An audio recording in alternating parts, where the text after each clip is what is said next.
We are back, session 45B. Recap from last session.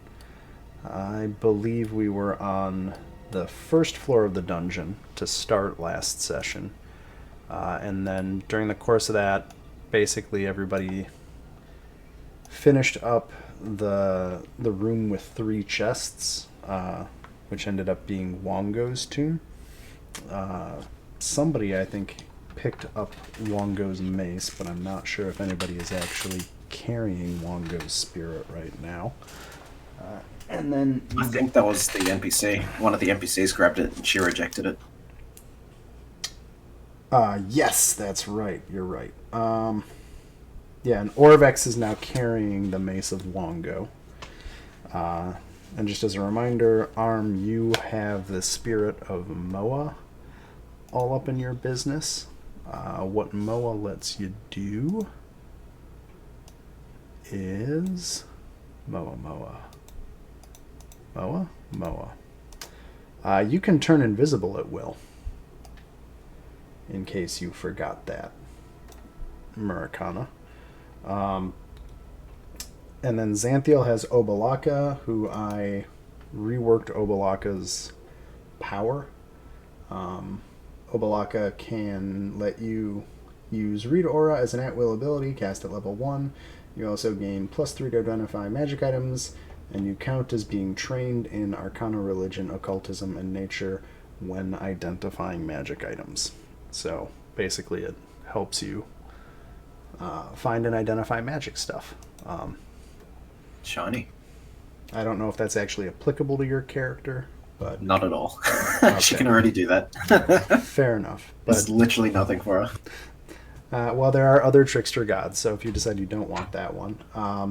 And then just Murakana, to remind you, Moa is truthful and kind, and the flaw/role-playing prompt is that you must always speak the truth.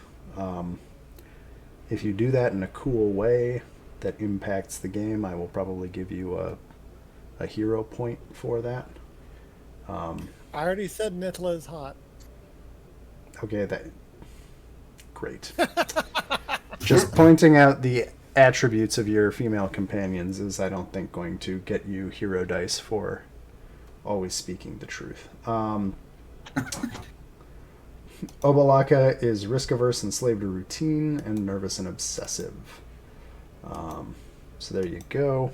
Yeah, you have the Mace of Wongo, which, was it Nithla? It tried to possess her, and she pretty much just grunted an FU to the spirit of Wongo and carried on, keeping with Nithla's monosyllabic nature through most of these events. So then once you guys got down to the second floor, I know that you investigated the hallway to the east, which is north of where you're currently standing, Murakana. You can see the areas that are revealed. Let's see. Okay, so you guys checked out to the north of the central stairwell. There was this green demon face carved into the floor that has a hole in its mouth. And then there is, down the hallway you guys went to the east, there was a corpse that was a half man, half goat, and that was carrying, I think, a staff, a spell book, and an ink pot. I believe Nithla picked up the spell book and noted nothing particularly interesting for them out of it. The big room covered in red, directly north of you through that crawlway, was a room with a sarcophagus in it and 4 stone faces carved in the wall. When the sarcophagus was opened, the room was sealed off to go back to the central stairwell and began filling with wine. So, I think they tied a rope to you, Murakana, and kind of... Yep. You Because he's the only one with actual strength. Yeah, nobody else in this party has any strength attribute. You kind of led the way through that tunnel against the wine and got out into the room that you guys see yourself in now. The room that you are currently in, let me get the description, and I will read it again. This is room 20. So that's a river of wine, as I heard right? So that tunnel behind you is like it's a little crawlway that slopes downwards.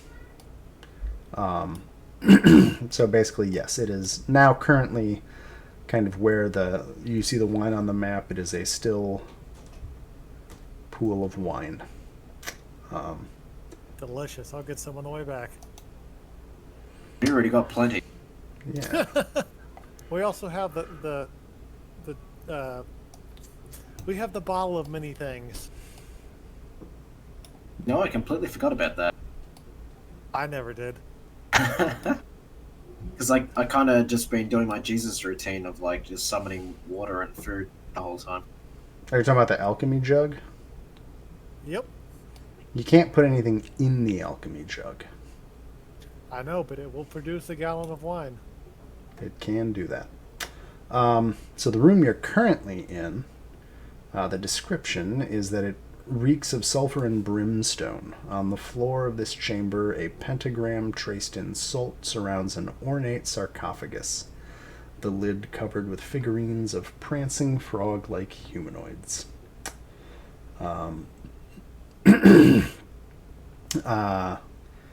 There is a creature that looks...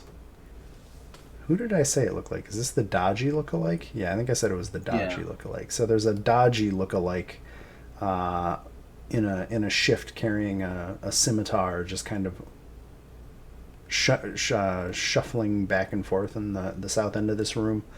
The key difference between normal Dodgy and this Dodgy is this Dodgy seems to have a square metal crown thing fused to its skull, kind of ruining the aesthetics of your local oracle. And then I think you found... I can see that the door is revealed on the map, so I'm assuming you found that there was a door there leading out of the room. She finally rolled well in her perception. Yeah. Though I did note that Americana actually has just as good perception as Daiji does, and that's using her like abilities and all that. Americana probably has the best base perception out of everyone. On account of being a fighter class. Yeah, you and Gale have plus... Oh, wait, I'm looking at... 15. You have plus 15. Americana has plus 17. I only get 17 with the racial thing. Yeah. Gale can get bonuses, but it requires setup to get bonuses. Yeah, I have to use Ageless Patience. I can't do it in a rush. On account of being over 100 years old. Old woman. I know, right? Except, elf things, so I guess they don't... Or tiefling, whatever. I don't think it even counts for them. Tieflings age normally. They do, but they're sub-part or subsect of an elf in this one, so... Oh, so you're a healthling? Something like that. You had to pick like a race or something like that before you could pick tiefling, because I was looking for it first. I was like, what the fuck is it? Apparently now it's attached to every other race now. Well, it makes sense. A tiefling is just somebody who... It's just demonic heritage or something, isn't it? Somebody in your family banged a fiend. That's pretty much what it means. Or made some pact. It means that they had congress of some sort with a fiend. I think we're about to do it again. Americana, how about it? You gonna bang a fiend? Well, I figure this pentagram thing in the pod, if we disrupt it, something of the nature will almost certainly turn up. So we just need to sweep the salt away, or whatever the hell that is? I would guess so. I think we determined that you all are... are you crossing the salt line right now, Murakana? I'm standing right on it. I'm not crossing it, but my toes are definitely on it. Okay, cool. Just want to make sure if I know when you're doing what. I think we did decide last session that it is within basically mundane knowledge that a giant salt circle with a pentagram probably is doing something magical. No, it's there because someone thought we'd need a lot of seasoning. Yeah. I'm sure that's the reason. And Murakana's just dancing back and forth. I'm touching the salt. I'm not touching the salt. I'm touching the salt. I'm not touching it. They go and grab Gale.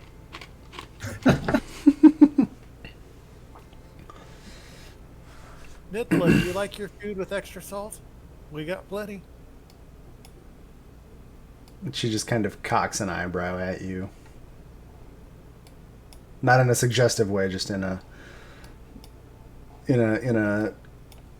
oh, my kid brother made another stupid joke sort of way. Aww. She adores me, and you know it.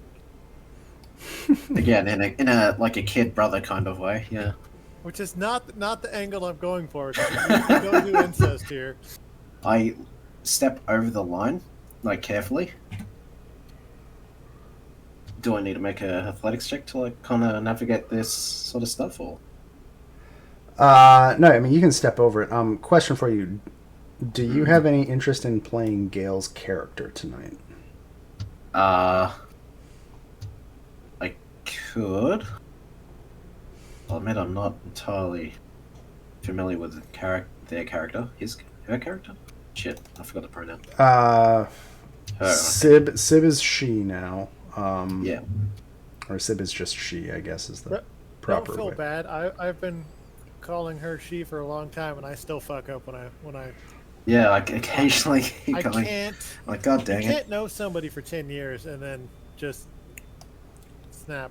It's done. I think it's the effort is what's important. Yeah. Yeah. I'm okay. trying, but fuck, it's hard. I've got a shit memory at the best of times. So basically, I have ADHD, so. Yeah, I can give it a crack. Like, yeah, I think Gale on a basically character, she's got a crossbow and quick alchemy. Yep. Is the simple I way think to I play. might actually load up her character on Hero 11. Go for the it. easier way to. I never added. I said I was going to add like all of the things to the inventory. Oh, I know there's fuckloads, so it would Spoilers. take ages to do. Well, it doesn't actually take ages. I just didn't do it. You know what? Since I have a compendium, I'm just going to do it real quick and then get on with life. I assume that all the stuff I had selected for Gale's character would be prepared, like in the crafting stuff. Well, so no, it isn't with alchemy. Like you have to choose to craft it on a daily basis. Yeah, that's what I meant. Like it's all pre-crafted and such. The stuff on the list that I had. I mean, it's like a spell book. Let me just go here. Yeah, and you can craft like 13 batches of stuff. I believe. Yes. You can choose to use it all at creation, but most of the bonus abilities that the alchemist gets they rely on stuff. quick alchemy, not batch alchemy, right? So like quick alchemy is where you take an action to make it, and then usually what happens with quick alchemy is like I think one of the things that Gale has you can literally craft it and you get to throw one at the same time. So like it actually encourages you not to at the beginning of the day make everything, because I think they just don't. It kind of in a weird way forces you to play the character more spontaneous. Well, also forces the character to actually like play towards the way they're built to be played, if that makes any sense. Like, yeah, which to be fair, I kind of built Gale as like a very strong healer / bomber. Yeah, I'm just with an immense amount of reserves. I'm just opening Gale up because what I can do is I can pull all the items in. As soon as I find them, formula book. Open it. Now I want to open the formula book. Gosh. This is the one thing I don't know how to do well.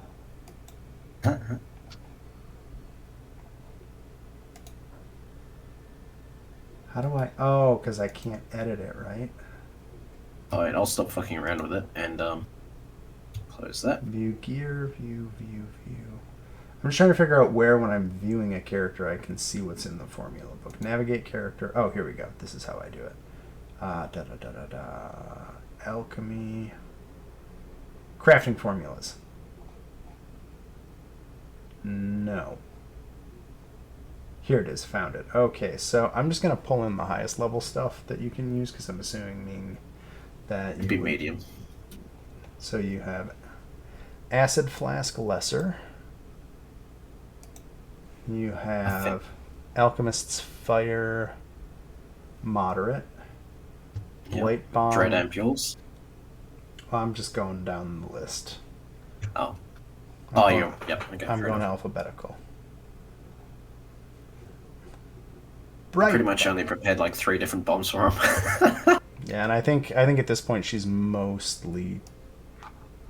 got 3 Elixirs of Life, 3 Dread Ampules, and 3 Alchemist's Fires prepped. The other ones I'm pulling in, but they're not prepared. So you can basically just, if you prepare them, just like, add 3. Does that make sense? Yeah. Bottled Lightning Moderate. The Elixir of Life moderate is especially key, I think. Because, boy, is that a monstrous healing thing to have. They're worth 300 gold each, and Gal can make fucking, like, a ridiculous number of them. Mistform Elixir. I'm just going for the quick stuff. Some of the stuff I don't care about. I'm just trying to pull the combat relevant stuff. Oh no, I just did a quick calc on it. If Gale made all Elixir of Lives as moderates, they could sell all their elixirs for 11,000 gold. And then get run out of town when they stop working the next day. I know, but I mean, it'd still be funny.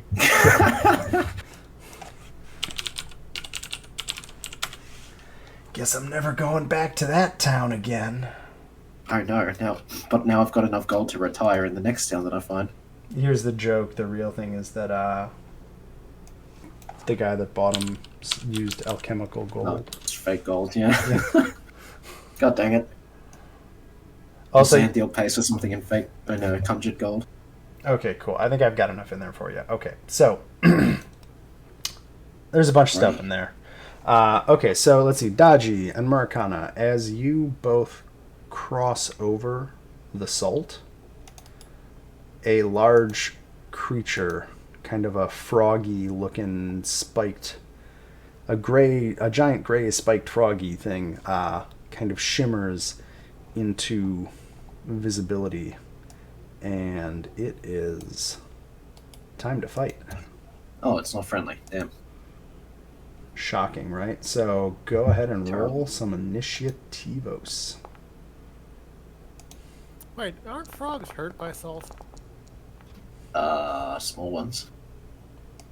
This one's about 8 feet tall.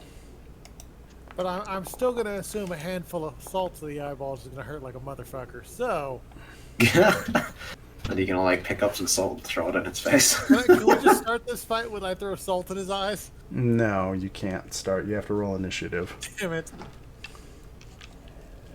If you had it in your hand, then maybe. Well, Damn. close, I rolled but- like shit. Rolling them ones. Oh, not as bad as Orvex. No. Orvex Yeah, is you useless anyway. keep in mind you crit failed and you still rolled better than Orvex did. Okay, so it is Daji's turn first. Oh, okay. Well, we are going to do. Well, let me do that. Come on. That was weird. There we go. Debilitating dichotomy. Okay. Well, we both get to do save. So you blast it with your debilitating dichotomy, and I have to roll a save that is will. And I'll use my reaction to use for Charmed Life. And get a 36, which is definitely a crit save. Yeah, let's see. I fail. So it takes the damage but is not stunned. It only gets stunned on crit fail. Although, let's see. That's a lot of ones. So what kind of damage is this? Mental damage? Mental damage, yeah. Okay, cool. So it'll take 35 damages. Jesus, and that's with like fucking 5 ones. Are there any Suppose it is other? 12d6. Are there any other weird things with developing into economy? Not really. Like if it just regular fails, then yeah, it doesn't do that much. Cool. So you Although I have. would point out if it crit fails, I can hit it for like 140. In theory. Well, we'll worry about it when it crit fails. Yep. We will also do Foreman.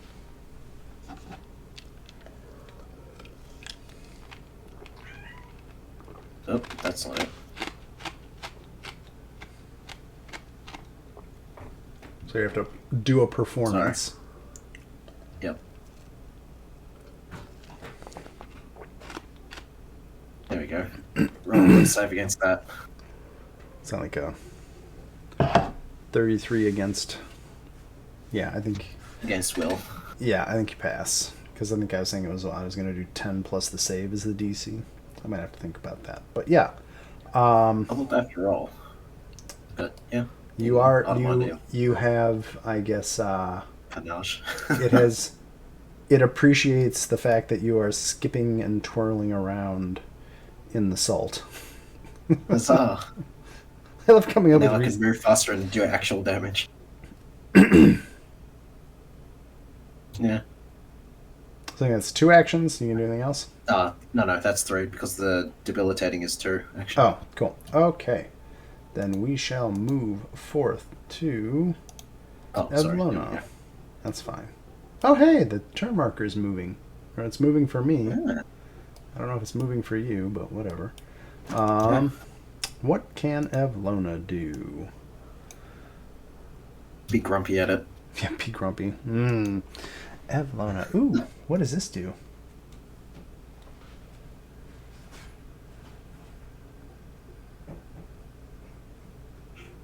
Yeah, I like that. She's going to try and enfeeble this big frog thing, because that seems more interesting than just blasting it.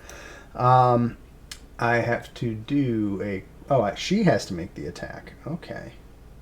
Yep. I think it's still an attack roll, isn't it? Yeah.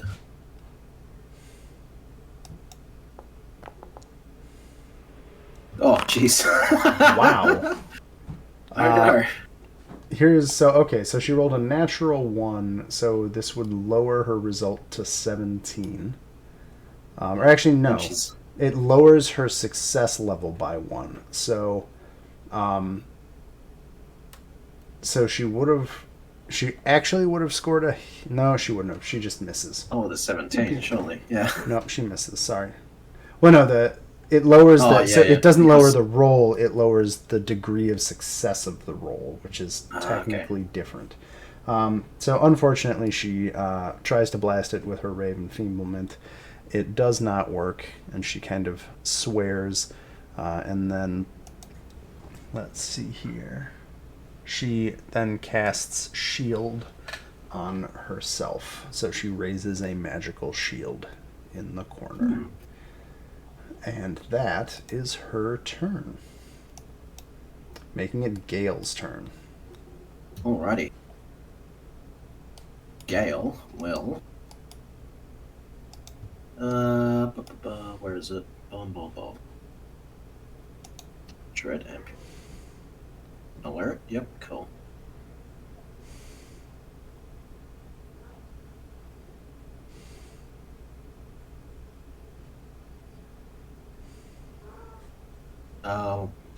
What did we agree for devise a stratagem? Basically, because of the way it's set up in Foundry, it just has an option. So if you want to devise a stratagem, you can basically... I can toggle it on, but... Yeah, it's weird. Basically, you could just, like...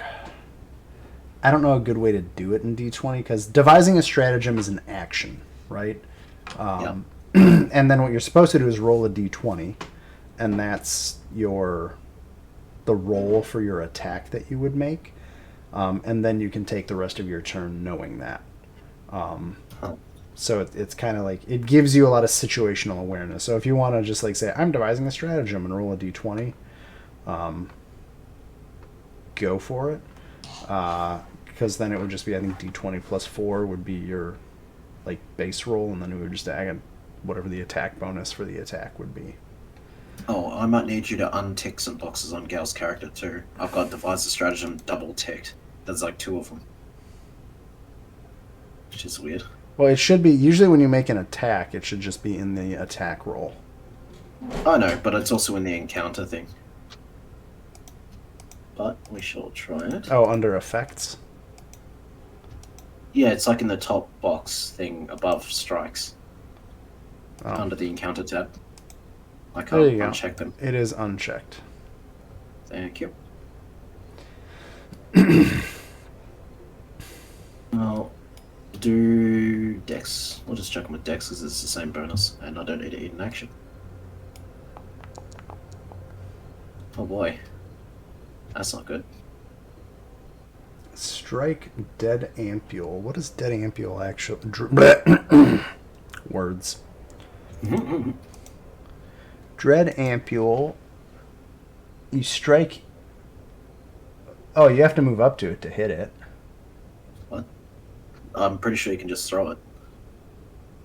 Oh, okay, yeah. So you throw It's it a on a bomb. hit. On a hit, they become frightened. So it's a miss. So it just has no effect. So Yeah. you doesn't try to have throw it, but splash. it just doesn't do anything. No, there's no splash Yep. damage on Dread Ampule. Oh, well, it does have splash, but 2d6 mental damage. Okay, so 2 mental splash damage on the miss. Yeah. There you go. 2 splash damage. Bloosh. I think, though, Gale has a... Second. Yeah, Gale has a feat that makes him do 4, actually. I will subtract. Against the intelligence modifier. I will add another 2 damage to that then. Huzzah. He has taken 4 splash damage. Love it. We'll throw a fire one. Oh boy. Alrighty. 33. That'll hit, and it will up to a critical hit because you got the 20. So the bomb. What's that, double? Yeah. Did you roll crit damage or normal damage? I just regular... Oh, hang on, I'll Oh, do you see the double button? Yep, I see that. So that's a That's total of 36. Yeah, nice. So that's 36 fire damage. Does it have any other effect? Plus... Has Bomber, you can deal splash damage only to your primary target. So, an additional 4. Oh, wait a minute. Because of the Bomber perk. Yeah. What was... So the total damage would be 40, so it takes... Not quite what you would have expected. It seems to be resistant to fire damage to some degree. Oh, interesting. And I guess... Does Gale have any defensive stuff? Not really. Well, besides, like, flying the fuck away, but... Dodge isn't an action, is it? Okay. I don't think. In this, I don't think. Or in Pathfinder? I don't think so. You'd have to have, like, a shield. Let me check. Yeah. I think it's like an action if you have the feat or something. Like dodge away. I'm just looking real quick. I ready in action. Oh, who was that? Oh. Oh. The background music went away. Ah. Weird. Let's try again.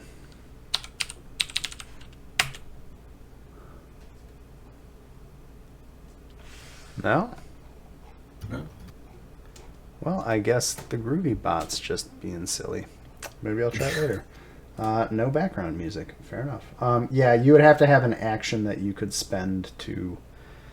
like when you... Like on your character, when you ready that parry thing. Yep. That would be like... That's how you defend. You get actions that you could... Yeah, you have use actions to- that let you do things. Yeah. Fair enough. Cool. Okay. Well, then I guess... You have a mist form, Alexa? Hello. You probably don't need to use that, though. Just...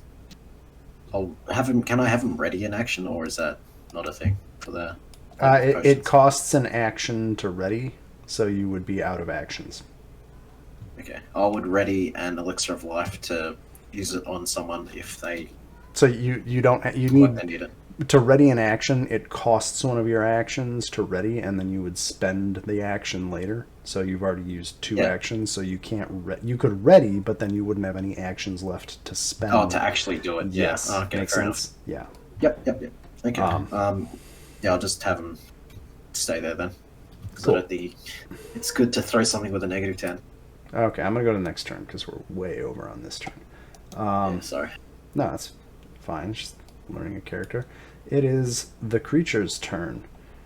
It is going to survey the room, and let's see. What do you wear? You wear explorer's clothing. He's got armor. The creature is going to attack you, Dodgy. Rude. I know, so mean. Main. I agree, Cat. You should also complain. Yeah, the cat should complain so much. It will do. Oh, it's going to regenerate a little bit. Oh. And Oh, good boy. it's going to claw at you for a 33. Yep, that'll hit. And it will I do. believe. Yep. I have to roll the damage here. Where's the damage? It will do 21 slashing damage. Ouch. Cat, you don't need to make noises.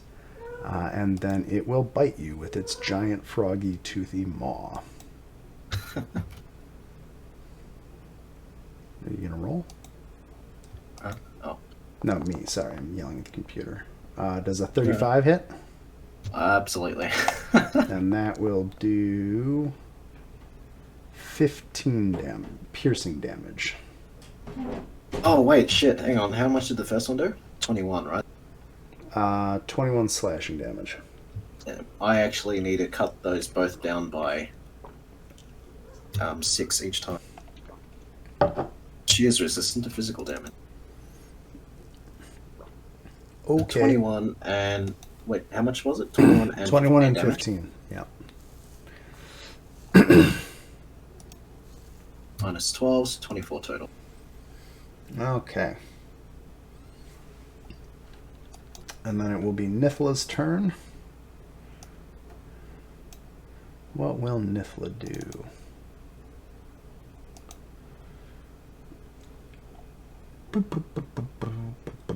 Nope, can't do that. Can't do that. Alright, I forgot that she's cursed now. Okay.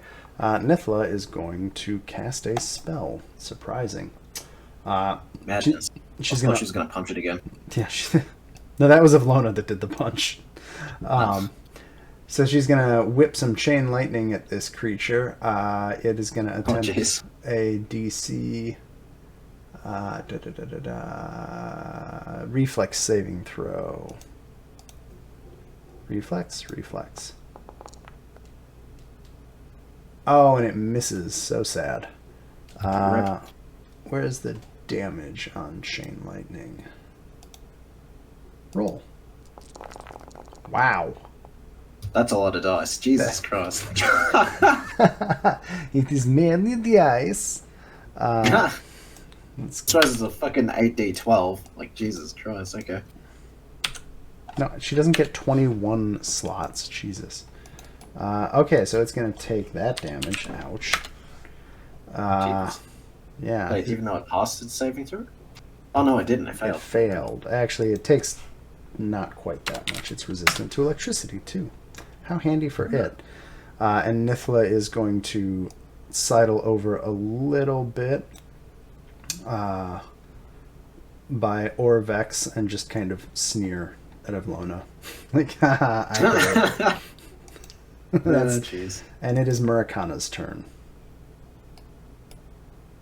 Oh my god! It sounds like we've traded up, almost. Like, in terms of damage dealers, we've got 2 incredible blasters. It's more how many blasting spells they have a day. Yeah. Well, I suppose they're both wizards, aren't they? Or they didn't strike me as sorcerers. So you're going to swing with the axe. That will hit. The glowy axe, not just any axe. Oh God. Rip. Okay, so that does 2d12 plus a 15 damage. Yeah, wow, that was just awful on the roll.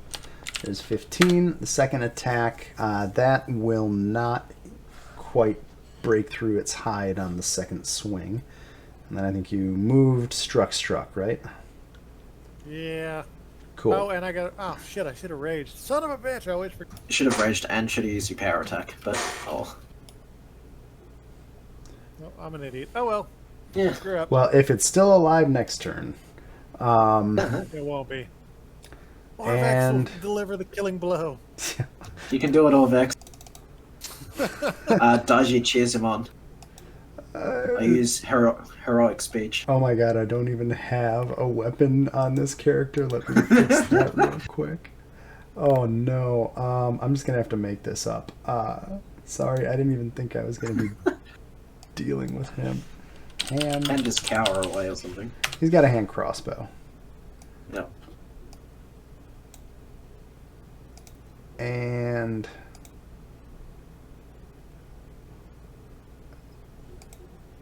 oh, it doesn't even give him an attack. Plus ranged attack. Okay, we're just gonna, oh my god. I'm gonna have to make this up a little bit.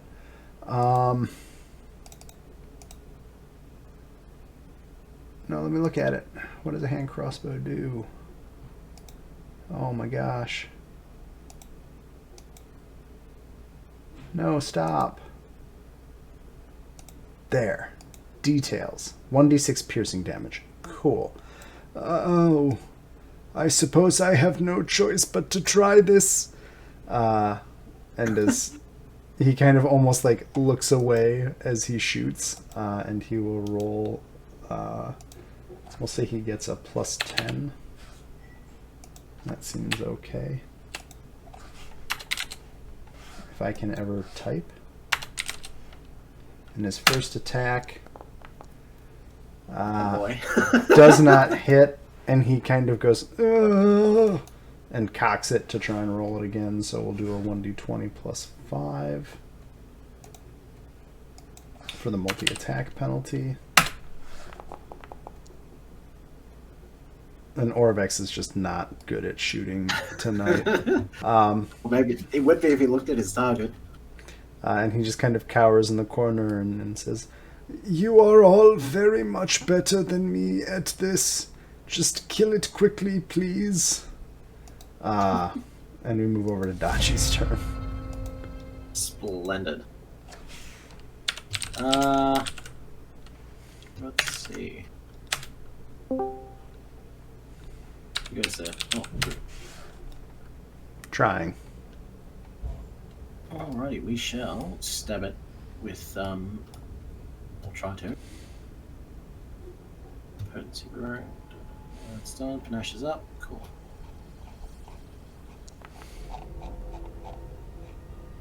$37 will certainly hit. Excellent. Oh boy, that's a lot.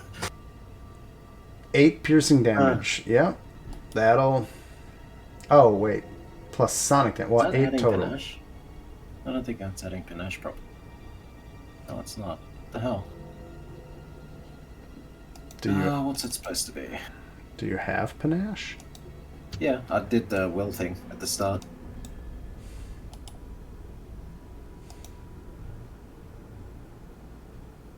$2d6 plus 4. It's meant to be 1d. Having a look.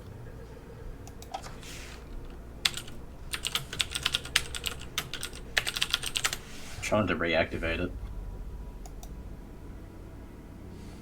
Oh, that's weird. Why it's not there?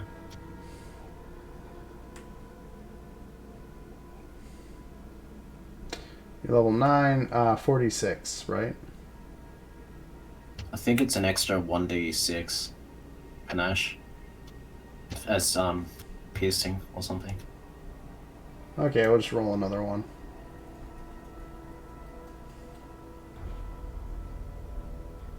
Oh, the big ones are like finisher moves. Okay. Yep. Well, okay. Boy. Wow. Well, there's I 9. rolled like shit. Yeah. Okay, it I takes. rolled a 3 and a 1. So. There you go. 9 damage total. Huzzah. But it had some sparkly bits on it. That's true. I definitely did that. And I get quite frustrated at my attack. Fuck you.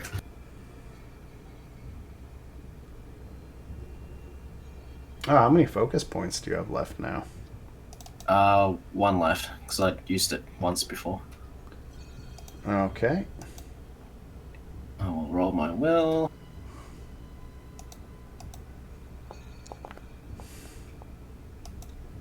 I think that's still a success. Yep. And that critical successes. Ooh. That's a fail. Well, I think that does it for the Slaad. Yeah. I don't know how much you have to roll. He didn't have Brain much left. explodes. So yeah, basically just the frog head goes and just a bit of blood trickles out of its eyes and it slumps to the ground. And that is the end of that combat. So you guys are in this room with a dead Slaad. Changing up my curve. I'm just getting rid of the token so it's not. Yep. I'm so happy you can drag and drop the fucking effect. This curse is so terrible, I keep deliberately trying to get it as quickly as possible. And Nithla grunts from the front. You're floating, but maybe you should consider joining the wizards. Yeah. I admit my physical attacks are not quite so impressive, but... Well, we've established whether Dash is a sinker or floater. She casts Debilitating Dichotomy on Marikana. No. At which point I have to figure out what happens when you get to the 3rd level of your curse. I start to... I fly. You just float away. You're just like a balloon on the ceiling. Dunk, dunk. Hey, look at the floating that'd be apple. Go towards the fan blades. Perfect counter to Marikana, because you couldn't do shit or I started to fly. Hey, he can jump and attack things up to 10 feet in the air. Yeah, but I can... And I have a fucking crossbow. So he can threaten spaces. He can legitimately with one action attack spaces 15 feet in the air above him. That's awesome. He can jump and attack. That's incredible. I love it. Yeah. Thunderstomp. It's my reflex. Thundercats! Oh! Oh, I was thinking of the barbarian Thunderous Stomp from Diablo 2, where he would just go whomp, whomp, whomp across the map. I remember that. Like, people just spam jumping all the time. It looked fucking weird. It's Oh, like a demented frog. It was that in Whirlwind. You were either doing the heroic leap thing or you were doing Whirlwind across the map. You just get the rage going and just the blender flying around the map. God, I love Go that. to the nice guys. I'll be right back. Yep.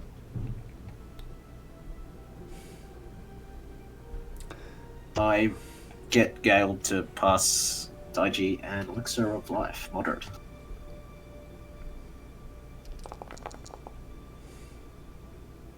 Oh, 27.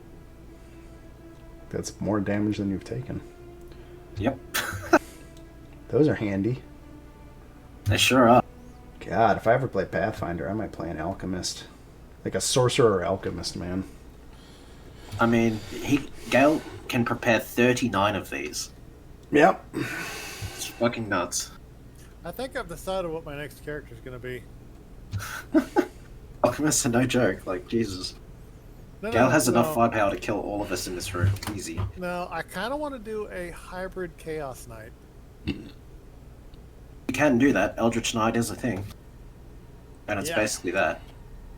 You get some casting ability, I think. It's like half casting or something like that, but you're still a pretty damn good marshal, so... No, just wait till we get the Magus when the when the new book drops. I'm excited. I think it's coming out pretty soon. Yeah, Magus is bullshit in Pathfinder 1, I remember that much.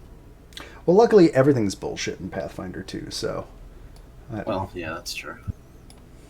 I don't think I've seen a class yet that doesn't have some pretty serious cheese in it in this game. The problem for Murakana is you just keep rolling really poorly. But you've had hits that hit for like 56 damage before just with an axe, so... Yeah. Like that fucking room before where you just cleaved everything in one shot. I was like, oh, okay, well. I guess the enemy can have a turn, maybe.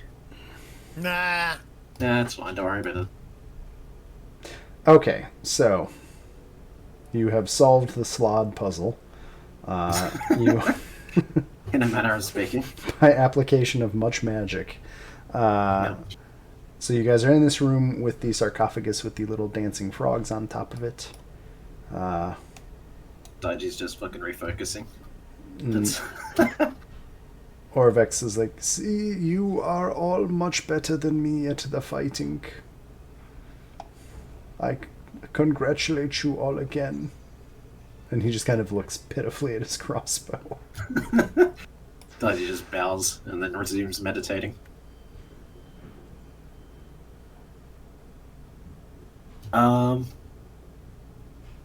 Guess we could open the lid or something to have a look, or I don't know.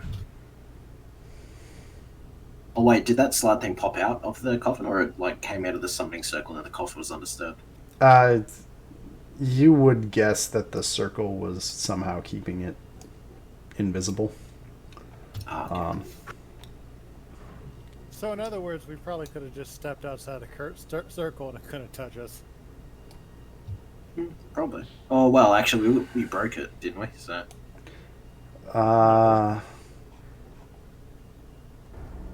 If another creature attacks the Slaad, enters the area of the boundary circle, or breaks any part of the circle or pentagram, the Slaad is freed.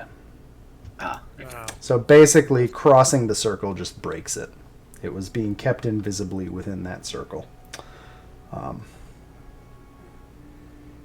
Basically, the designer was like, hey, let's make it so they have to be within 10 feet of the Slaad when it shows up. Okay. Well, I just designed things, right? Like, Yeah. Plus, it was designed for 5e and not Pathfinder, I would imagine. yeah, well, I didn't want to overtune the Slaad too much. I probably undertuned it. I think I have Evlona and Nifla slightly overtuned, but it's okay. Yeah.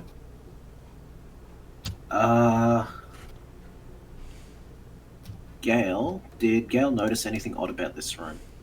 Oh wait, I think we already did that, didn't we? It was the door. I think the door is what you got. Or you found the outline of the door and then you found it. Yeah, and then Gale figured it the rest out. Yeah. Okay. So that's odd for this room. What did I cast? Ray of Enfeeblement 3. Clue in is to give a bonus to somebody else based on stuff. So at this point, his that's odd thing is done. If you want to follow a lead, you could be like, I think there's something suspicious about this sarcophagus, and then that would be your lead, and then he would get a circumstance bonus, and then if he figures something out, Clue in lets him give other people circumstance bonuses.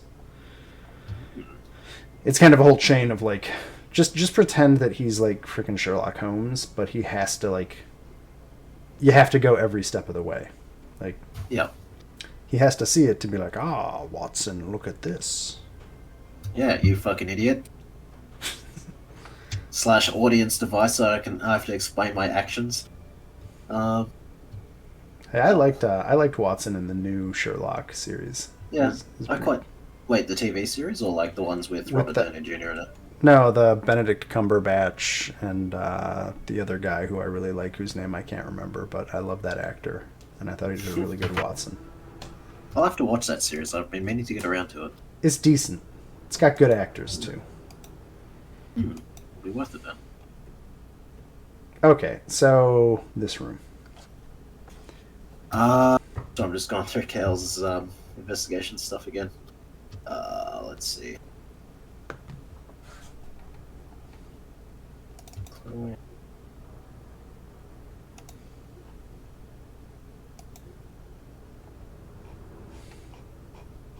Well,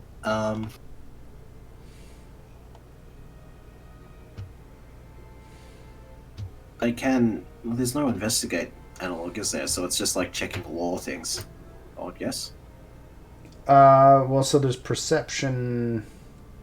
So the action you're thinking of is like there is I don't know if it's called investigate, but like it's an exploration action. It basically you roll perception, and then like you can use other knowledges if it's relevant. Oh, there is, yeah.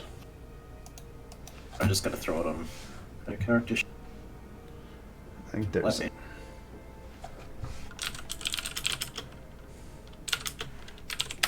There's a bunch of actions in Pathfinder. Yep. You use recall knowledge as a secret check to discover clues. Recall knowledge. Well, I don't want to roll that.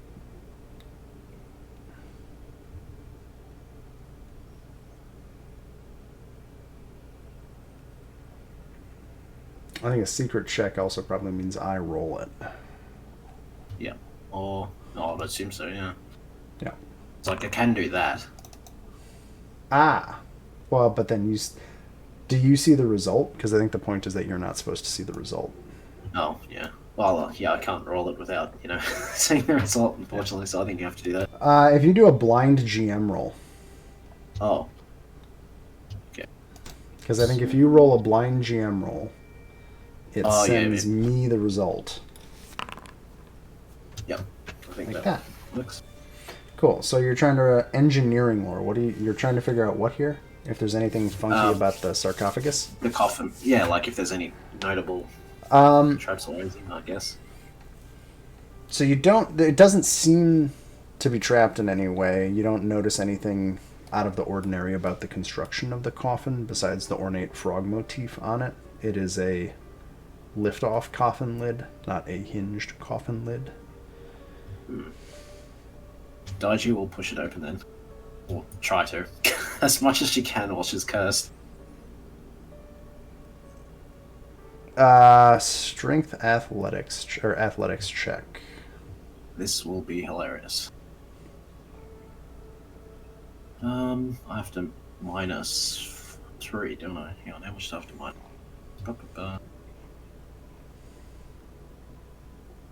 Do you want to help him, Maricana, or watch the floaty elf try to push the lid off the sarcophagus? I'm not taking this one, it's yours. Daji tries and just due to the withering effects of the curse just can't you actually kind of push yourself up into the air a little bit as opposed to actually getting the lid off of the sarcophagus. Yeah. The same thing that protects her from physical harm is actually preventing her from you did even worse. I just kind of push it with a finger. That's a strength check though, so. Yeah, you need to do an athletics check. Oh. I was gonna say it is pretty much impossible for you to make a roll that bad, even if you rolled a 1. Where the fuck is my athletics? It's been so long. It should Proficiencies. be under skill. There's a little hand symbol. Found it. Alrighty, athletics. Should I start saying sarcophagus? Oh boy.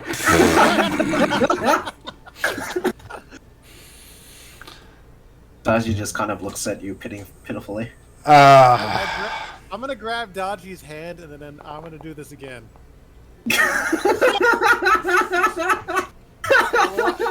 Your curse is obviously affecting me. Yep. Oh, that was acrobatics. You cartwheel over it quite. Oh my goodness. Oh my god. What is going on?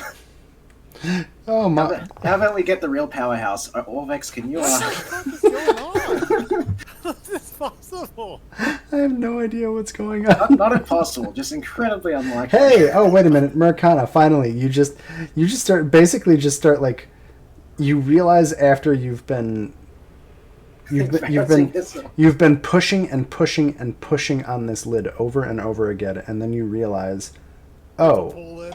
yeah, basically it's like inset a little bit, and you just have to get the edge up and push it, and then once you do that, it just goes and opens. It's just, you got a push-pull door syndrome thing going on with this coffin lid. And inside, after you open it, you see a varnished clay urn, as well as a couple of items. There is a potion of some sort and a petrified grung egg. Interesting. Daiji, I'm pretty sure this won't be helpful, but we'll try it anyway.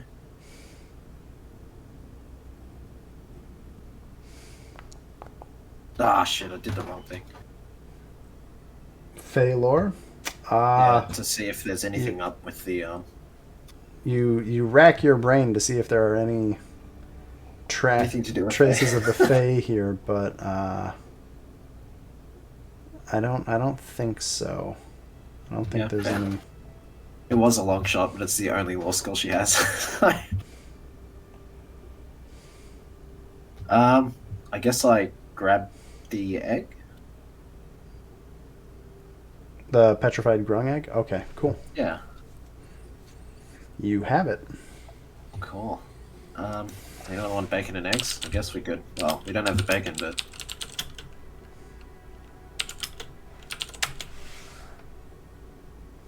So what is it? Is it like a treasure item, I'm guessing?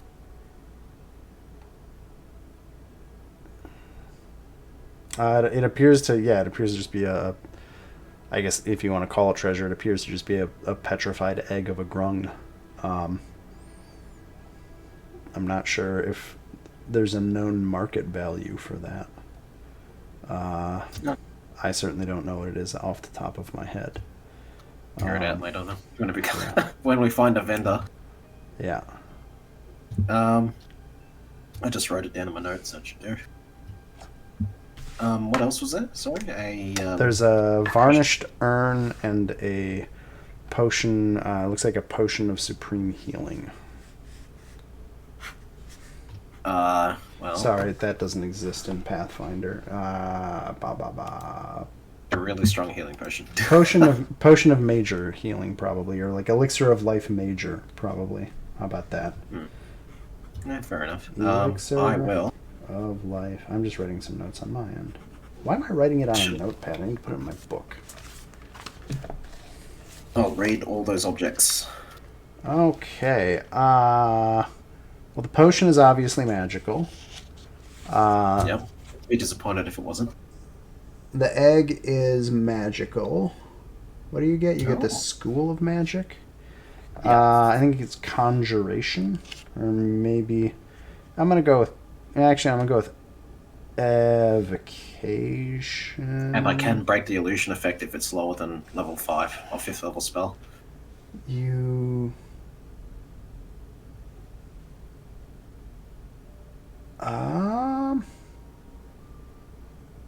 I don't even know what level items these are. This is the challenge of like figuring out. Yeah, it's trying to porting it over. Because I didn't even think of trying to determine if things were true or false. Okay, so the egg gives off an aura of what did I say? Evocation. Yep. Yep. Okay. The healing potion gives off an aura of whatever a healing potion is. I don't actually know what the aura of a healing potion would be. Yeah. Fair enough. But it gives that aura. Yeah, I'll recognize it as a healing potion. Fair enough. Yeah. The urn gives off an aura of... Sorry, I'm having a complete mind blank on Schools of Magic. Pathfinder. You're right. Schools of Magic. Enchantment. How did I forget enchantment? Yeah. Well, I grab the urn and the potion and put it in a So pack. as you grab the urn, I need you to make a Uh-oh. will saving throw. Okay, well.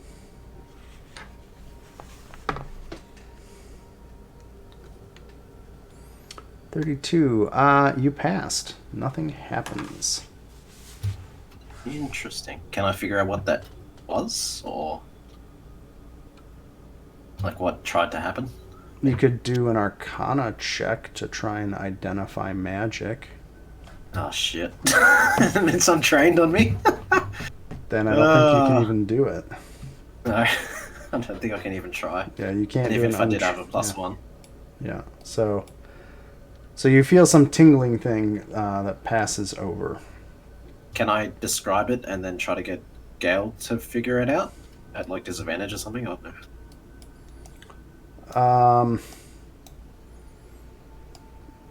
I mean, the wizards and Gale see what's going on, and Evlona, you describe it. I'd say Evlona, I'm just going to roleplay as the other wizards here because, reasons. Yeah, fair enough. Evlona thinks and says, your description, unfortunately, obviously, that urn has some sort of curse or effect on it, but a tingle is not enough for me to truly discern what it is. I wrap a cloth around the handle of it. I would assume she has rags in her healing kit. Sure. And Prit offers it if she wants to examine it. Oh, sure. She'll take it and kind of... You know what she's going to do? This is fun.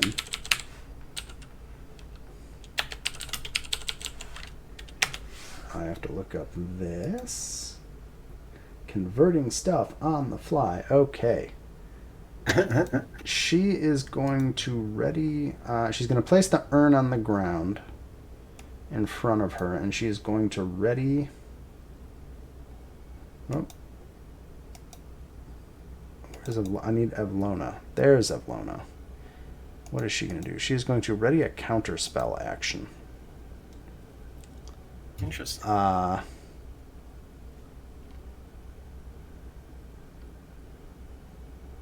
And she lets the cloth drop to the floor. And she touches the urn. And I'm going to roll to see if she is able to get the right... I'm going to make her do kind of a save with a bonus here. So we'll just add a circumstance bonus to that. Modifier must not be 0. The modifier isn't 0. Well, that's a -2. Let's try it. Ooh. She is able to resist it, although... Oh, hey, you know what did happen in between? I screwed that up. So, she resists the spell on the urn, and then she goes to open the lid of the urn, and a... Oh, cool. Okay. And there's just bones in it. That's cool. So yeah, she has this urn full of grung bones. You have the egg? I showed her. Did you touch the egg? To put it in my pack, yes. Cool. So after a few moments, after you put it in your pack, and as you're watching Evlona, you feel a tendril of slime kind of come out and kind of like look up at you, and it transforms into a frog head that starts kind of bobbing and looking at you, and in a croaking voice that you can hear, it says, "Nang Nang will help you." And you have to decide, are you going to let Nang Nang in, or are you going to resist it? I think Run I'm from already. the tentacle. I think I'm already possessed, aren't I? Yeah, I am. You are already possessed, but you can let another trickster god in. The results are that the trickster gods will figure out amongst themselves who wins. Okay, I'll give it a shot. Why not? It'll be funny. You just let it Because in? I'll admit. Yeah. Cool. Because I don't get any benefit off the current one, I'll admit. Yeah. So you feel this croaky voice enter your head, and you feel a pressure inside your head as the prior voice, that you had of Obalaka in your head and Nang Nang.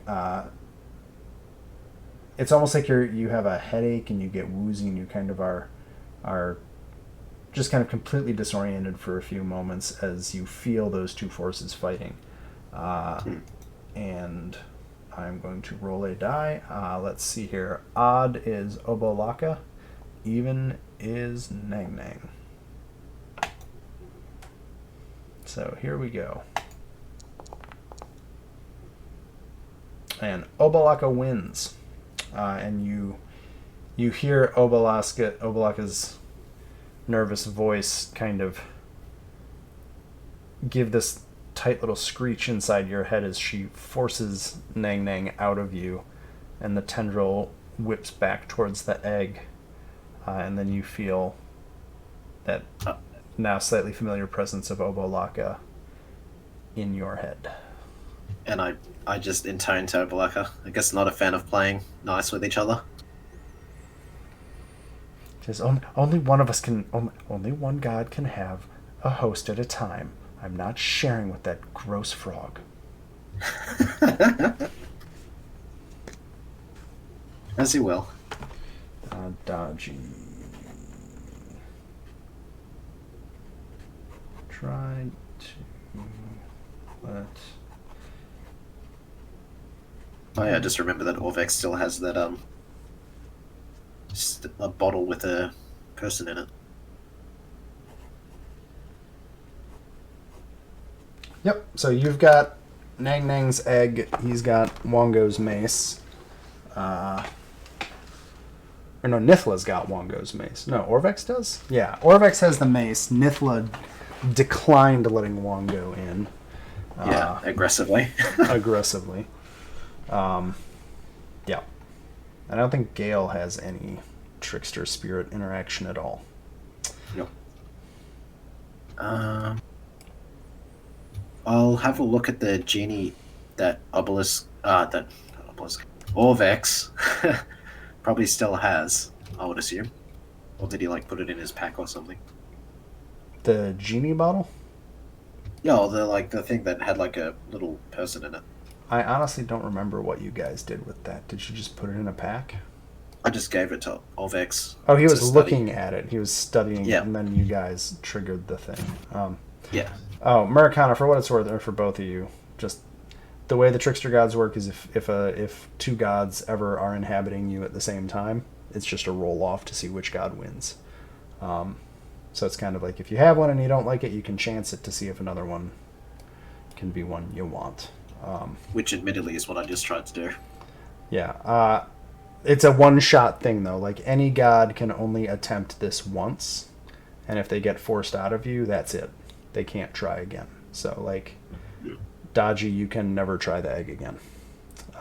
Okay.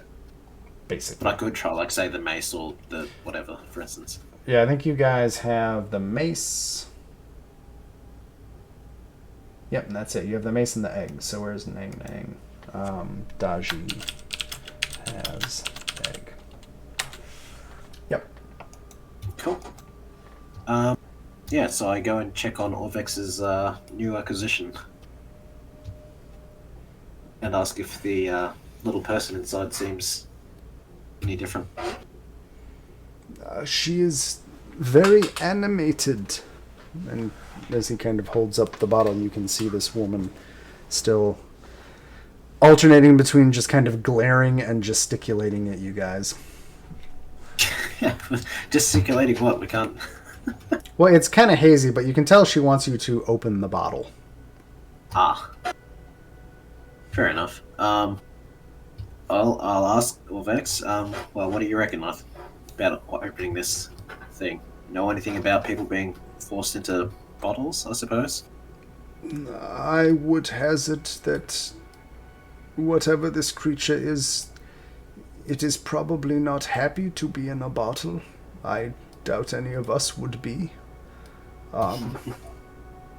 There You got that right. There are legends of genies and such things, but they are usually quite capricious. If the legends are true. I'll look back at the passage of wine, and I'll say, well, I suspect we have a little bit of time to kill until that drains. So we might as well try opening it here.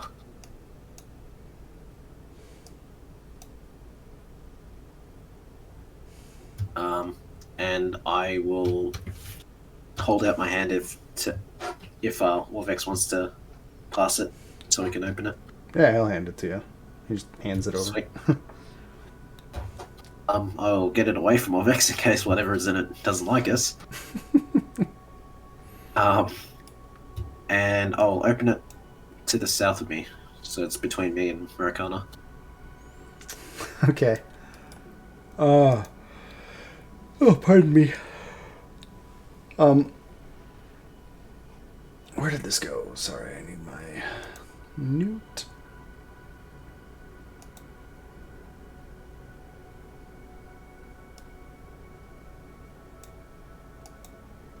Sorry, I'm just flipping through windows. You're right. Cool. So as you open the bottle, kind of a gritty, sandy mist, or not mist, but like a gritty, sandy wind kind of blows out of the bottle and then expands rapidly, and a figure thuds to the ground right here. Murakana, you get shoved. I think the wind had blasted me back just because, fair enough. as a part Yeah. of Daji's curse, Yeah. she's like very highly affected by wind. This very large stone woman appears between all of you. She's about 12 feet tall. Damn. Built, to be honest, she's built like a brick shit house. And Looks like it. is wearing Next to nothing. well, Yeah. she's wearing little, but she's also made of stone. She also has some very expensive jewelry. She has a cord of sapphires and platinum bracers on both of her forearms. And as she kind of, as the grit around her settles to the ground, she says, "Finally, it took you long enough to let me out of that damned bottle." She just kind of looks around the room.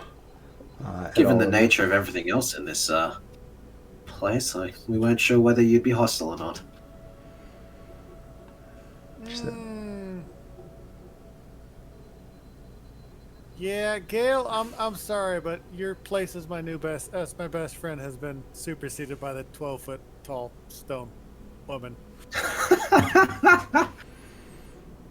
and she just kind of Love it. she turns to regard you without much expression, and then says, "Where is the exit to this place?"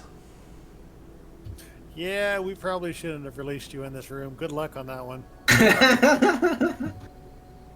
And yeah, Daji just wordlessly gestures towards the passage to the north. That she doesn't fit through. Yeah. She just kind of she brushes past you, Daji. Like, she doesn't aggressively, but just kind of casually, just kind of shoves you to the side, and you just kind of float. She'll a like bit. float off. Yeah, she's just kind of like to somebody that's just kind of like parting a balloon, and she takes a look at the opening there, shrugs and rears back one of her arms and just slams a hook punch into that wall, and nothing happens as she punches the wall, and she looks mildly frustrated by that, Dramatic. and then punches it a few more times, and nothing happens. And she Well, goes, Americana, we found your soulmate. It's magic stone. I've tried that before. and she curses in, I think, a language I don't think any of you would understand. Maybe. Gale speaks a lot of them. Let's see what Gale's languages are. Where are languages listed? That is a good question. Is that under biography? No. Profile. Is it under proficiencies? Background. Background. Never mind. It's only Common, Draconic, Dwarven, Elven, Gnomish, and Jotun. Nope. Rip. None of those are the language that she just swore in. Or made something that pretty much sounded like a swear word. She was expressing her eternal love for Americana. And she, after swearing for a minute, she places her hand spread wide on the wall and seems to kind of push in against the wall. And nothing happens, and she swears even louder. And I'd say I wouldn't suggest using teleportation or anything to interfere with the stone here. We've tried. It goes badly. Well, obviously, that impish little shithead is making this harder than it should be. And she starts pacing the room, looking around at things, just kind of like trying to case the joint. As she gets close to this skeleton thing, she just backhands it with a fury. Jesus, okay. Sorry, she actually should have critted on that. Yeah. Right. Okay. Don't get hit by it then. Got it. And the skeleton thing... oh, come on. Just let me apply damage. Gets smacked against the wall and then gets up to try and attack her. Oh, I'll intercede. Oh, she's just going to punch it again. Oh. I'd fling another one of those just for shits and giggles at the skeleton. Make your save and your out-of-focus points. Cool. No, because I already did a refocus after I opened the thing, so I should have 2 again. Where's Charmed Life?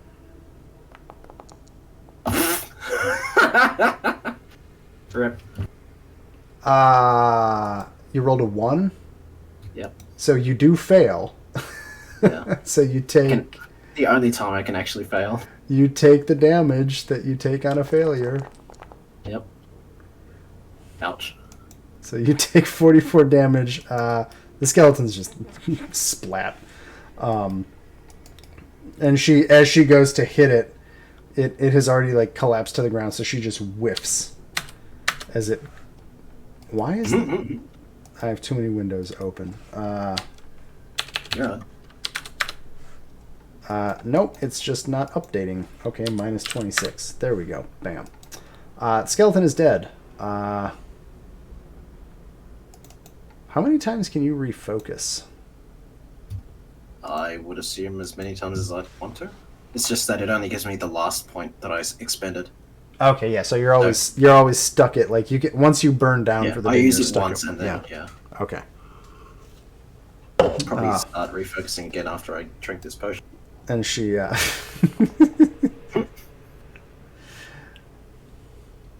cool.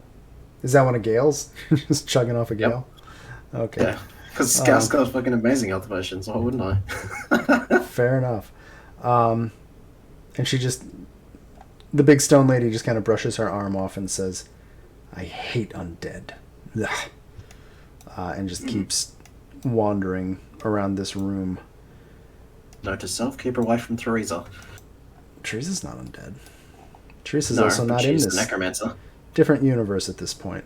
Oh, okay, never mind. Um, And I think Evlona and Nithla at this point are going to kind of walk into this other hallway and look around and see if there's anything in there.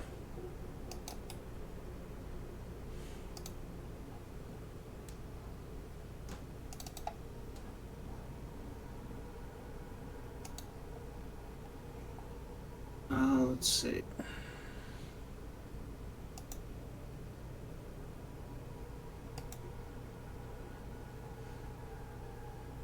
Nope, that's not it.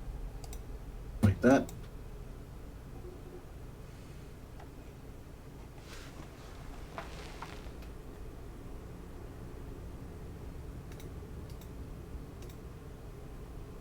Daiji lifts off the ground.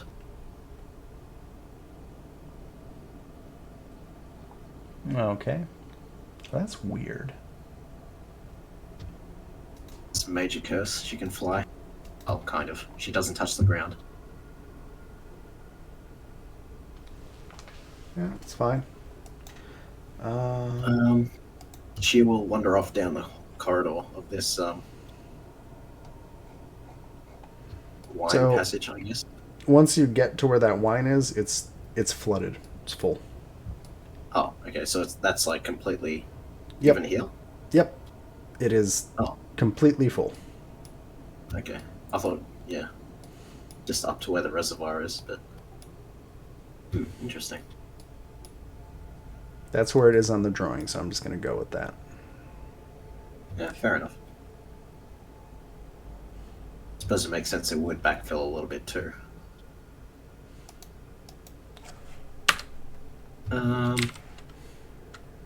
Doesn't look like there's any other way out of here, is there?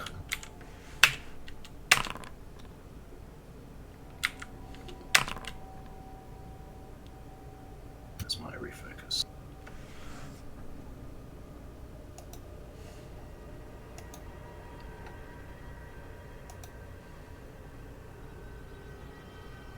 You done tearing the place apart? Oh, wait. Sorry. Trying. Wow. Well, it's unless we can get her in that bottle and we get back out. Where is the bottle? I'm assuming- And Daiji just waves it a little bit in her hand, passes it to Marikana. All right, you know the drill. In the bottle. Clearly, the wizard of our group.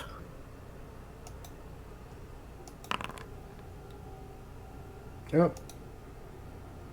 Hold on. I'll roll to seduce to make that I was going to get in the bottle. Okay. Oh, wait, that's right. I need a... Does the 38 hit you, Marikana? Oh, Oh boy, What's your AC? not 38. let me look. 25. She just crit you. Oh no. Sorry. She doesn't do 18. She does 52 Jesus. damage to you as you try to Okay. tell her to get back in the bottle. So she just punches the shit out of you and says, I am not going back in any bottle. Oh boy. He just kind of shakes it off. Like, well, first off, that hurt a lot. Second off, you're in a bigger bottle now. So you're still in a bottle. And she just grunts and mutters in another language and continues to pace around this room trying to find a way out. I had already cast Vital Beacon, I believe. Are you just following her like a puppy? I'm looking through my skills for my Like I moved her twice and both times you're just like yoink, yoink. would it be charisma I'd roll on for convincing? Well, usually it would be like, so in Pathfinder there's deception, there is diplomacy, there's performance, there's a bunch of, it kind of depends on what you're, like, where's your character? If you wanted to try and convince somebody of something, you have deception, intimidation, diplomacy, like basically you also have performance, like any of the, wow, you have a lot of social skills. Yep. Yeah. I figured I might as well preserve his charisma. So. So you just kind of pick like how are you trying to convince the person, and then you basically do a roll like that. Social checks, Pathfinder. I'm trying to see if there's a specific action.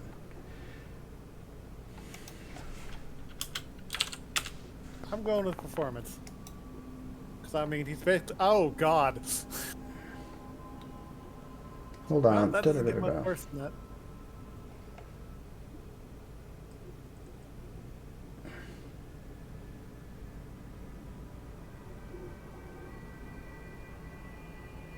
So, I mean, it depends on what are you trying to, like...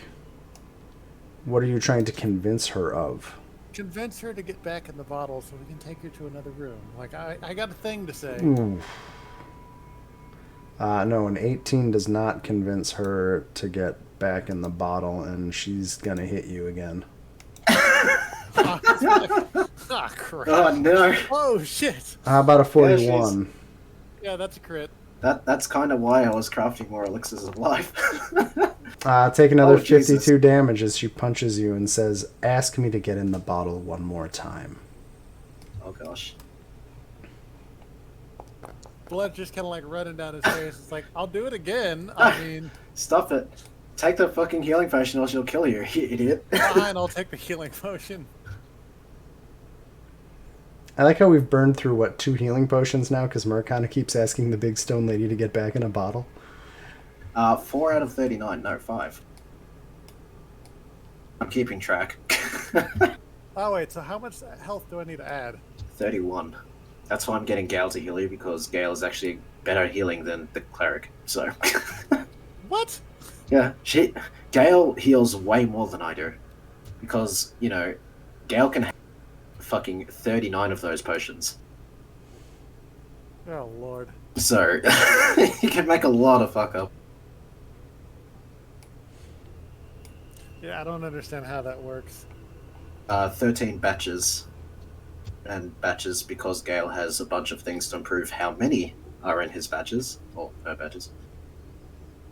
Yeah, that's ridiculous. Yeah, Well, but that pool of 39 is also yeah, I know. For all Gale, of the things that Gale can make.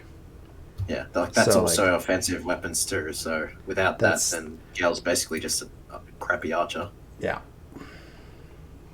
When an alchemist runs out of reagents, it's like a spell caster running out of spell slots.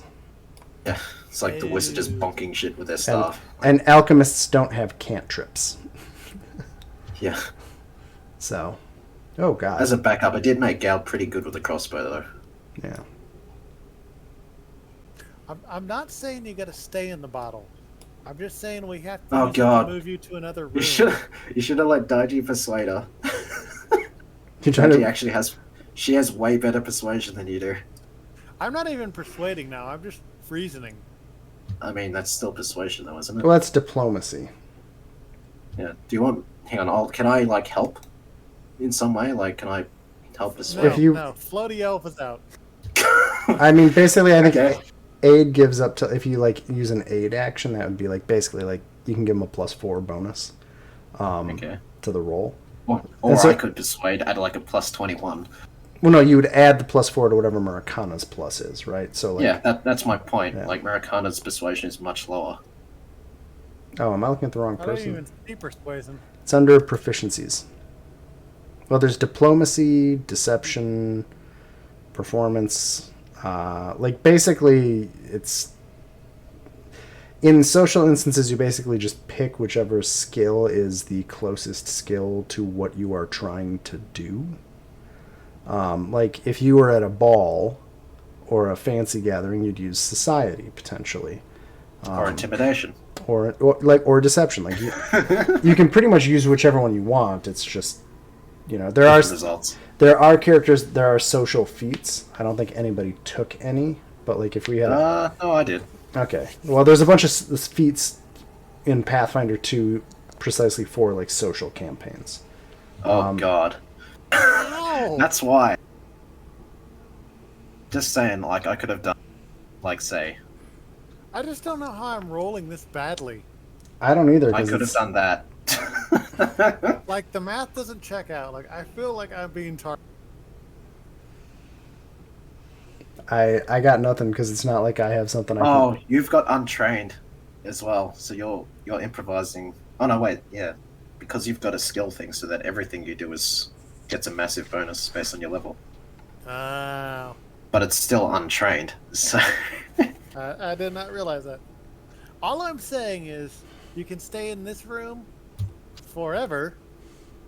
I'll take say you that. somewhere I kind else. of talk over Americana and try to use my persuasion roll instead. I mean, I think you're it's like a three-way contest between her temper and you two trying to talk over each other. Blah, blah, blah, blah, blah, blah. Fair enough. I'll say, Maricana, she's looking, as you guys are both talking at her. She's not talking, she's performing. Are you pantomiming getting in the bottle to go to a different room? Is that what's, you're like miming this out to this giant stone lady? She is a dancer, so like, fuck it, why not?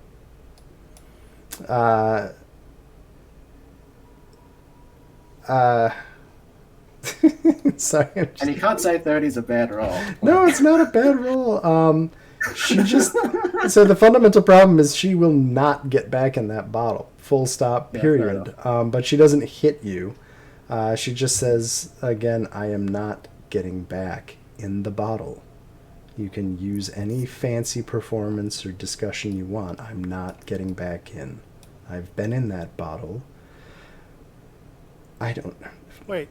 At least 100 I'll work years? willingly? I don't know if it works willingly. I didn't go in by choice in the first place. I'm not going to find out if I can go back in. Can I examine the bottle? Sure. Does it have any writing on it? What do I use for... Well, I mean, you can look at it to start with. Yeah, I'm going to look at the bottle. Okay. It looks to be a glass bottle. No writing, nothing. No.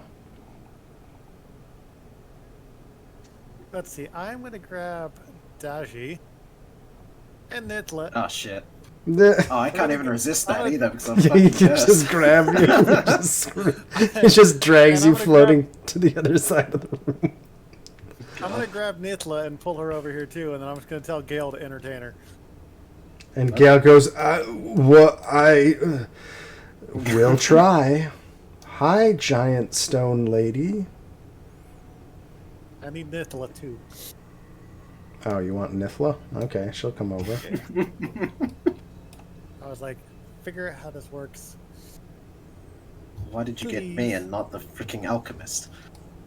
Because you're smarter than me still, so. That's not saying much. I mean, I you know. do have advantage to identifying anything of any school. Or not advantage, you have a +4 and are trained in anything magical. Boom! Yes. But I don't. What would I even roll for that?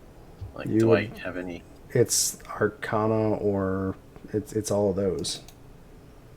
Oh, So, like, just... Arcana, religion, etc. Yeah, so just click it trained for the moment to roll it. Like you can on the fly click it trained on Oh. trade. Yeah. Wait, hang on. No, I can't. Oh, you can't? No, I can't change it. Which one do you want? You want Arcana? Yes, please. There you go. Now you have a +12 +4, so you have a +16 on Arcana rolls to identify. Sweet. Give that a crack. Nope. Looks like a bottle. I mean, it appears to be a mundane bottle. I like how you rolled a 3. Like, I don't even know what's happening. Yeah, I just roll really poorly. Love it. Maricana, you're pretty sure that it is a bottle. Neither of you have detected anything magical about this bottle. But I still did better than him. There is no magic aura on the bottle. Oh, well, there you go. It's hard to describe when something's not magic and you guys are rolling Arcana checks and it's like, ugh. I'm just trying to figure out if I can forcefully put her in the bottle. Yeah, if she doesn't want to go back, then leave her. She can stay here for eternity. then. Are you a high level spellcaster? Probably can't force. Mid-level. I was just gonna throw it at her head. And then she'd kill you, I would assume. He's already done half of that. Actually, speaking of, you should probably take another healing potion from Gale. I haven't even used her weapons or abilities, man. She's just punching you. Gale passes yet another elixir of life to you. How do I use this? By drinking it. That's a I'm gonna step away and get a drink real quick. 25 hit point. And that's another one off Gale's list.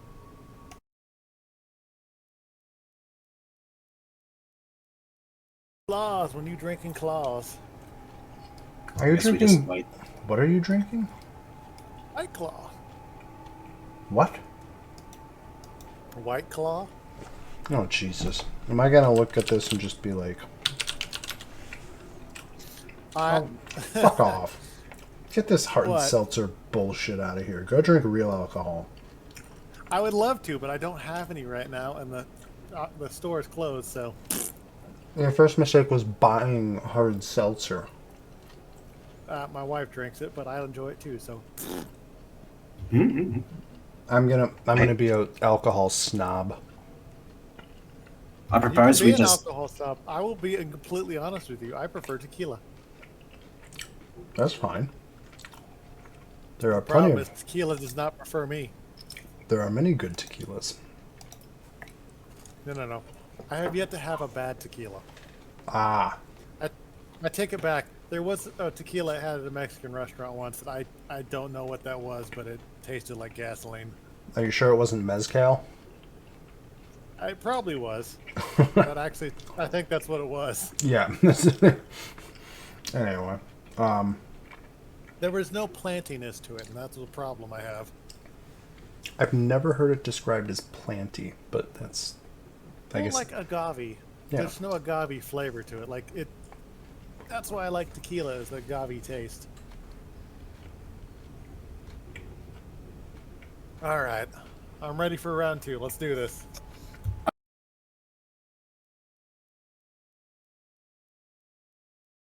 Well, either way, the discussion is moot about getting the giantess out because we can't get out either. That room is still flooded and we're still trapped in here. So unless we find another way out, we are screwed. What does that door do? Sorry? What door? That one? Yeah. It opens and Um, closes Yeah, that's where we found her, on the table in there. in that hallway. Yeah. That room is basically a. It looks like a hallway with an alcove in it. I will investigate. There are also While just. you're doing that, I'm going to talk to the stone lady. Go on. You can also just do perception checks. That's a thing. Yeah, I'm trying I to know. look for it. It's on the main I'm sheet. role-playing. It's on the big red ribbon. It's under your AC. All right. How'd that go? I have to look at my DC chart. Like shit. It's a pretty bad roll, so. See, where is it? It's on your main. You do not notice anything in this room that you have not already noticed. Sweet. Well, I'm going to ask the stone lady who put her in the bottle and why. God damn it! I got whiskey, but not water. Okay. She. I mean, that's not a bad mistake. It is when you're me. He's repeating it. Yep, got nothing else Cool. to do. Cool. So while you are continually searching that room, technically you're not supposed to be allowed to do it, but I don't care. Yeah, I'm like you've walking around looking for Yeah. fucking anything. I'm just gonna say you do eventually, as you are investigating this. Marcana will come back to you in a sec. There is, as soon as I find my wall control,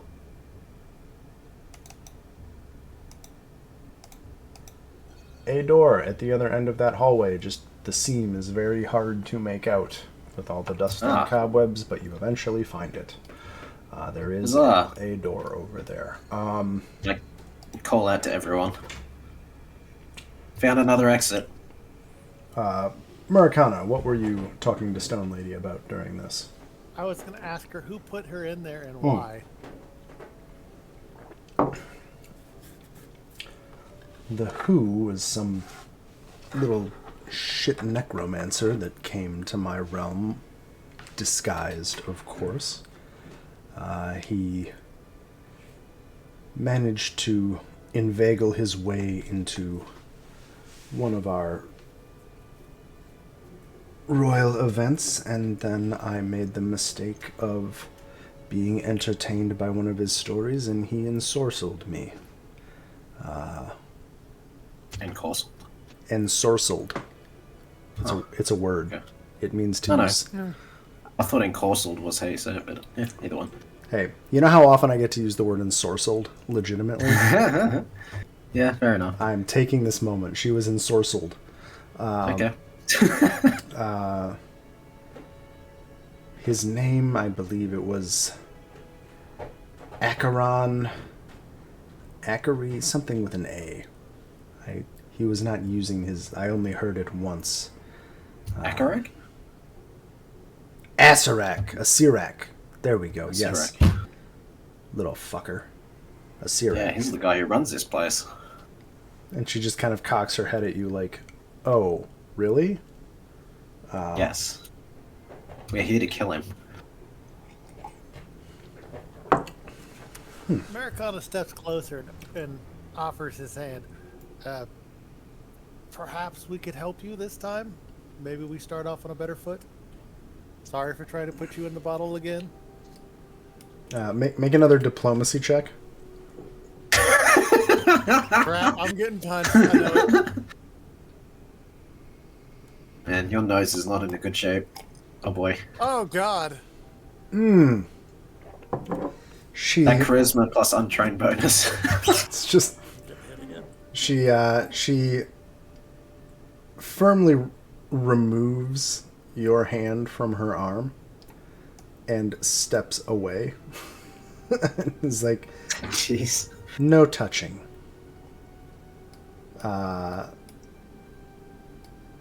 And she looks to you, Daji, and says, "You said there's a way out?" Yep. And Dashi just gestures towards, well, over here, I guess. Yeah, while you guys were arguing, found a. The real question is, does she fit? I'm sure if she squeezed, she could get through. Large creatures can get through 5-foot hallways. It ain't necessarily purty, but it can happen. So she's crawling. Why, are you trying to look up her skirt or something? No. Look, dude, there are websites for that. You can go figure it out yourself.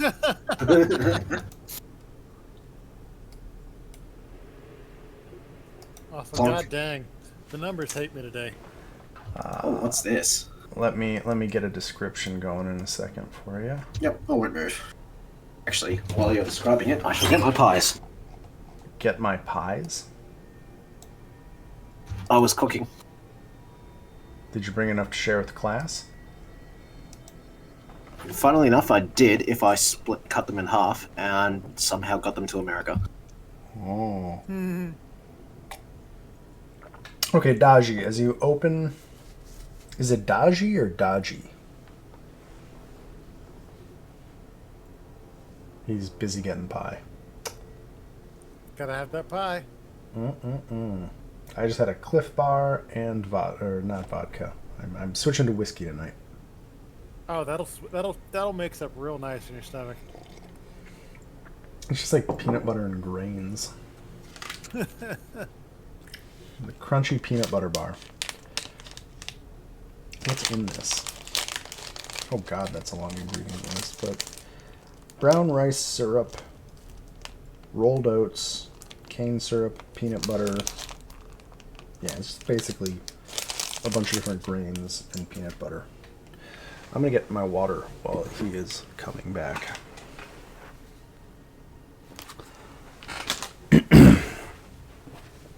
He's back. He's not. Crikey. That's just not cricket, that is.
Sorry, I realized my wife was still awake and I had to go remind her that she needs to go to bed or else she'll get a migraine.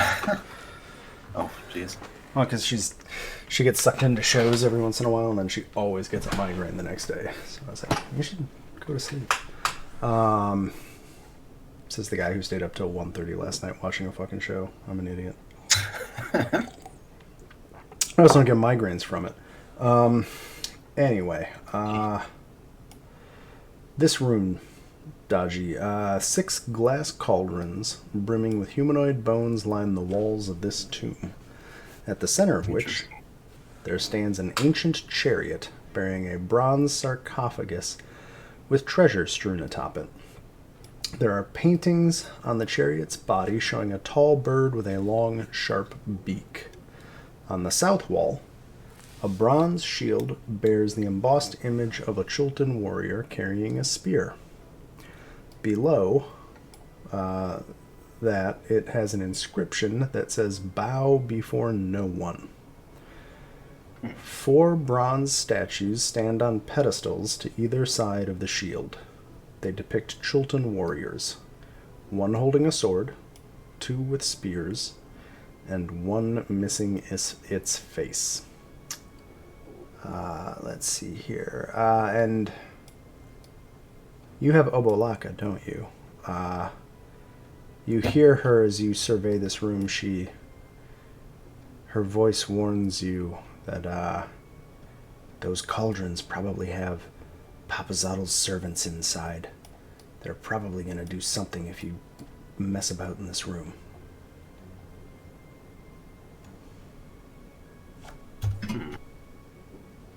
But if we ignore them, do you suppose they'd let us pass?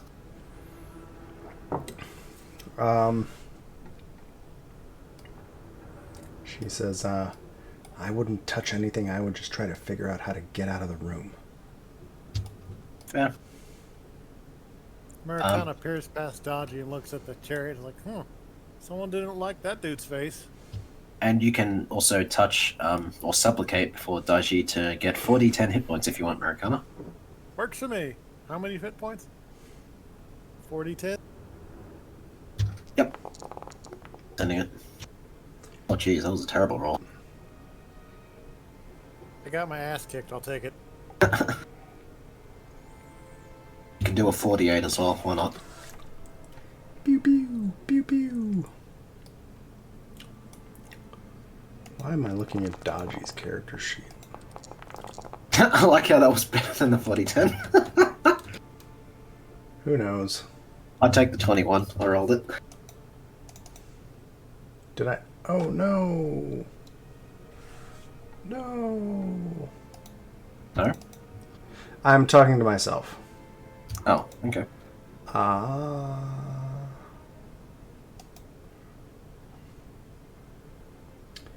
Where is a good?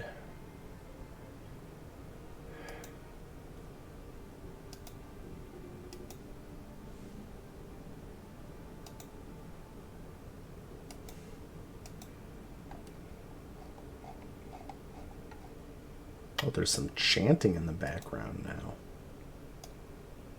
That's kind of cool.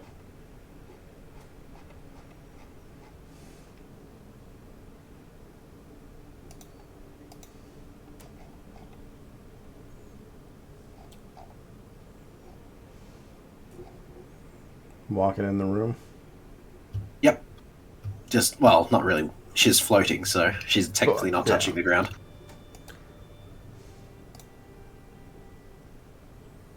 But she did enter the room, yes.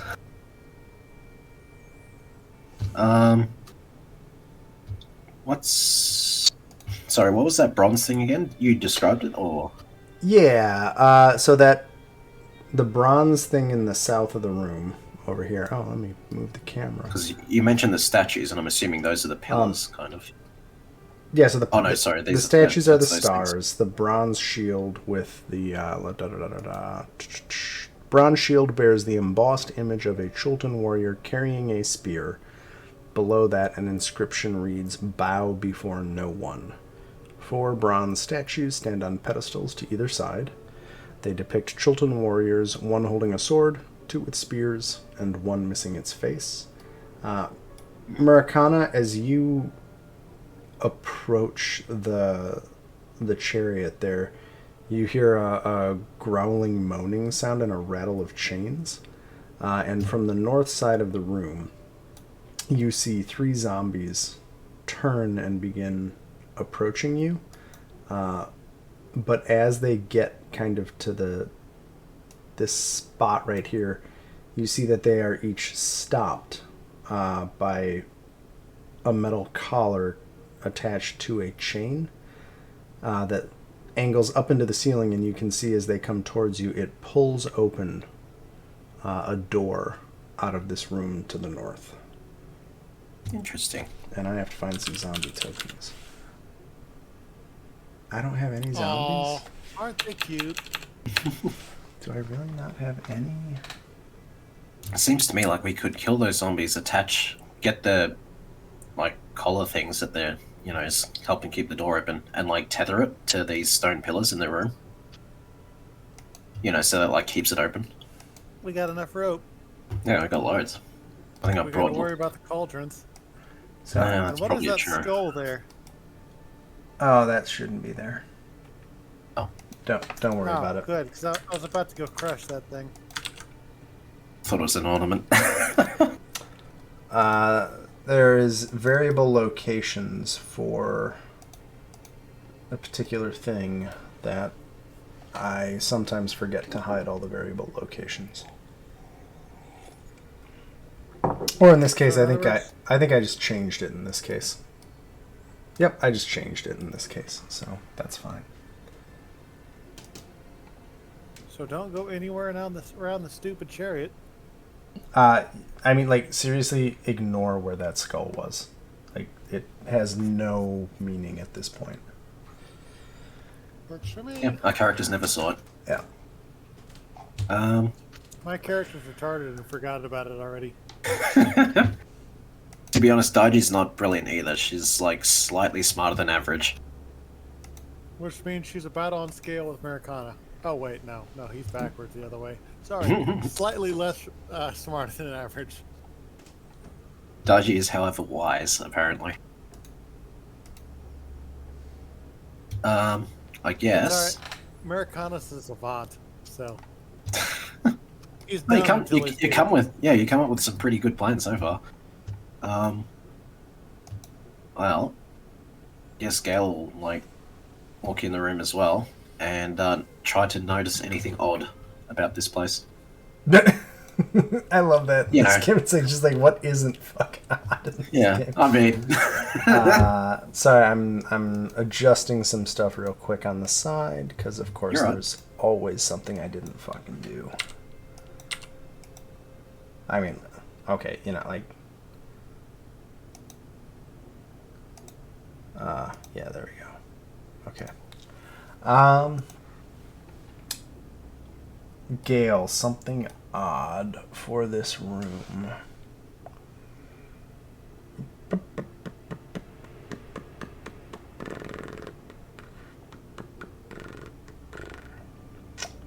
What would be odd about this room that you don't know? It's interesting because the descriptions they give usually give you all of the information.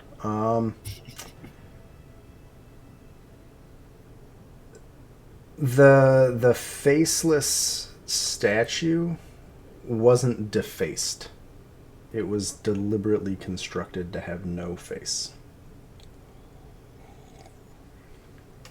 That's what Gale notices. Curious. Out of all of the garden variety odd things in this room, that's the extra odd thing.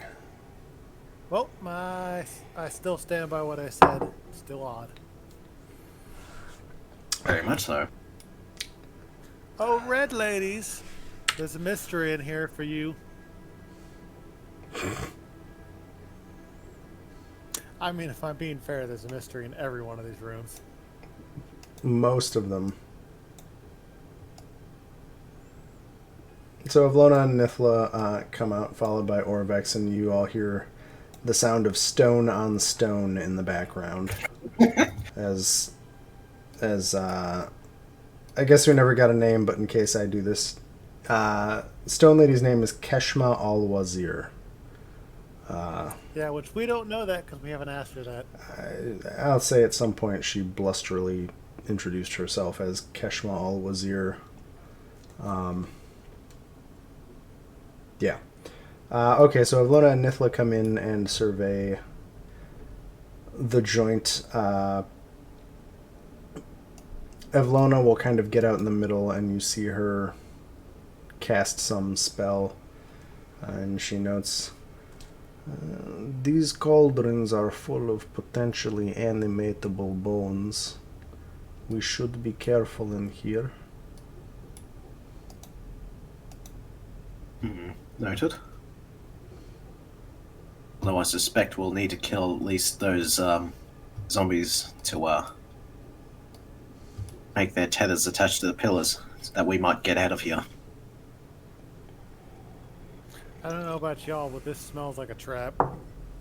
Oh, yes. Is it possible to tether life forces to animation? Say again. Damien. What? Basically, if I kill the zombies, it'll animate the bones. We don't know. Avlona says that is a novel idea. It is certainly possible. I mean, one could do any number of things with conditional and chained ritual spells, but it is hard to say.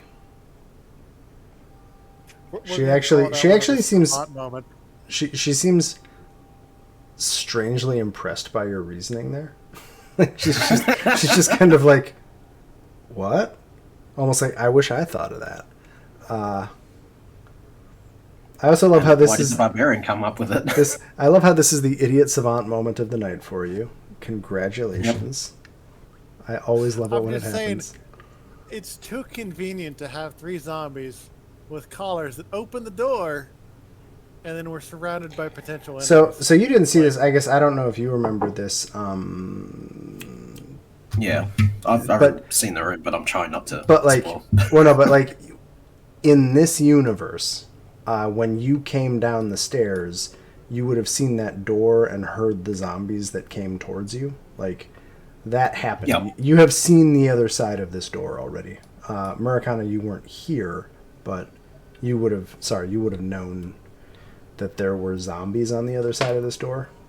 We almost certainly would have mentioned it. Yeah. Like, you would have heard it because you would have come down the stairs to this central stairwell and heard the sound of, zombies. They're skeletons because that's the first token I found. That works for me. Murakana just kind of looks like he's deep in thought and then steps back over to Orvek. Do I need you to... Gently picks him up and sets him aside. Where are you setting him aside? On the other side of me. Where I could just walk through. You're putting him here? Yep. Then I'm going to poke my head down the hallway and look at Keshva and say, are you coming along okay in there? She is making her way through the hallway uncomfortably. Or, well, it doesn't seem to have any discomfort for her, but it's just she's trying to make her way through and does not respond to you. She's just kind of like grunting and trying to force her stone frame through this tiny stone passageway for her. I would offer you help, but I feel like you'd punch me again. Anyways, we're probably about to have a fight. You just hear a from her. As she I'll is, take that as an okay. like she is entirely focused on wedging herself through this hallway right now. I mean, I'm good with waiting for her, because I suspect we'll need her. Oh, we're gonna need her. So you guys just waiting for Avalona. I was gonna ask Avalona how many animatable corpses she could put in those cauldrons. If she could estimate based on her knowledge base. she looks at the cauldrons. Just to give you context, map scale, these cauldrons are like 9.5 feet wide and about as tall. Big. They're Shit. big cauldrons. Evlona kind of looks around and says, honestly, I do not operate on this scale. I don't even know how to estimate how many corpses are in one of those. You two don't do good close range combat, do you? Well, me and Gale can both fly. Admittedly, once per day, but we can still do it. was The, thinking more the ceiling in Evlona here than is like 20 feet tall, maybe. Yeah.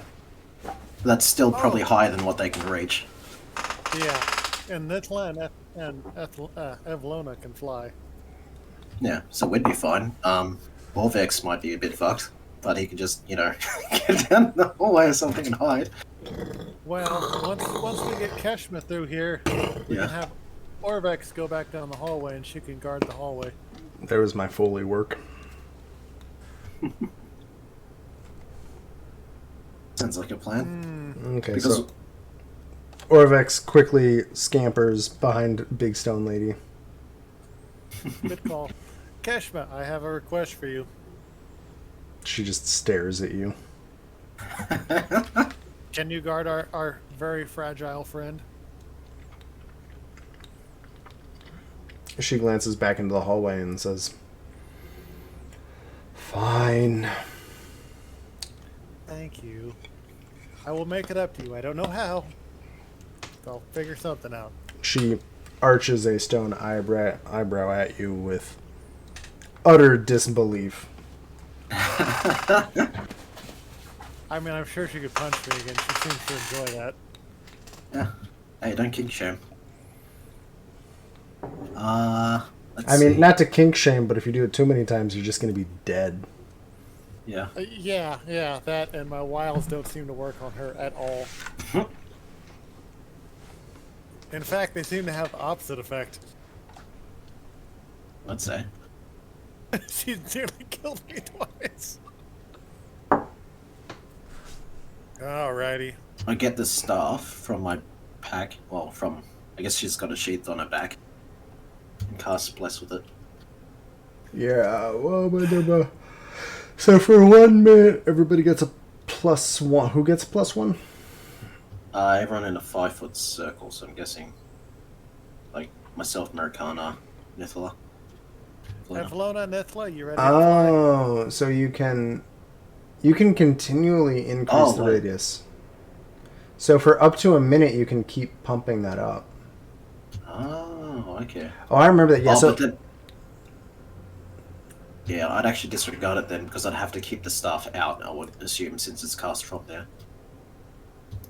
And I certainly don't want to do that. and you have to concentrate. Yeah, so no, I'm not doing It's that. like Bless is one of those things that I think it's I thought it was like a straight buff. Yeah, no more.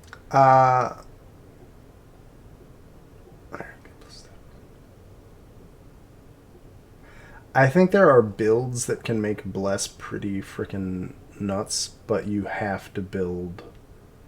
Yeah, as opposed to like getting it as a first level spell from a staff. Yeah, and also like at level when you get first level spells, Bless is pretty powerful. Yeah. I think it trails off as anyway. Yeah, fair enough. I put the staff back in my on my back and take the sword out again.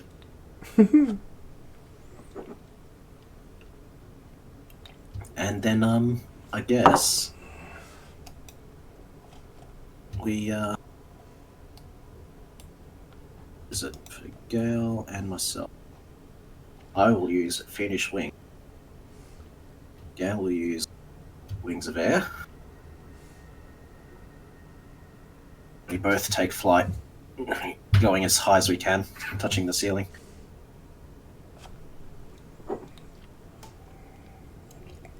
Okay. Then I will attack the. Oh, no. Americana's No? got this. Okay. Americana takes out his axe and just makes it start glowing, and just smacks himself with the flat side, just like a rabid To dog, rage. and just starts growling, and steps forth and just. Use your power attack this time. Yes. Where's my power attack? It should be a checkbox.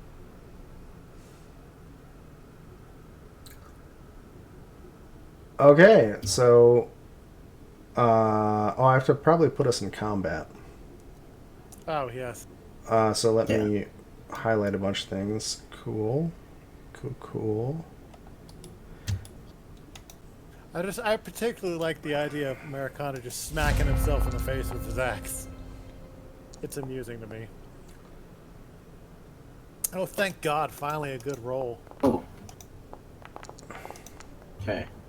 Oh wait, there we go.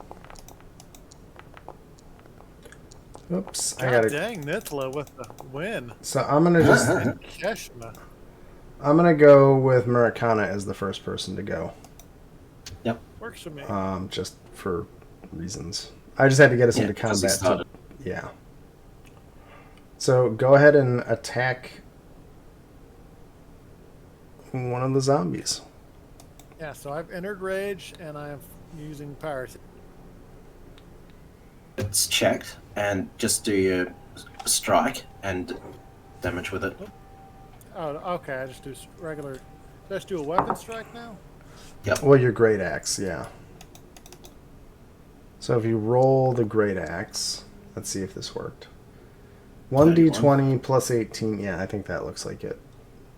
Does it have power attack on it? I don't know. No, Check. it That doesn't help his accuracy. It only does. It's the damage. Oh, okay. So you're attacking that zombie.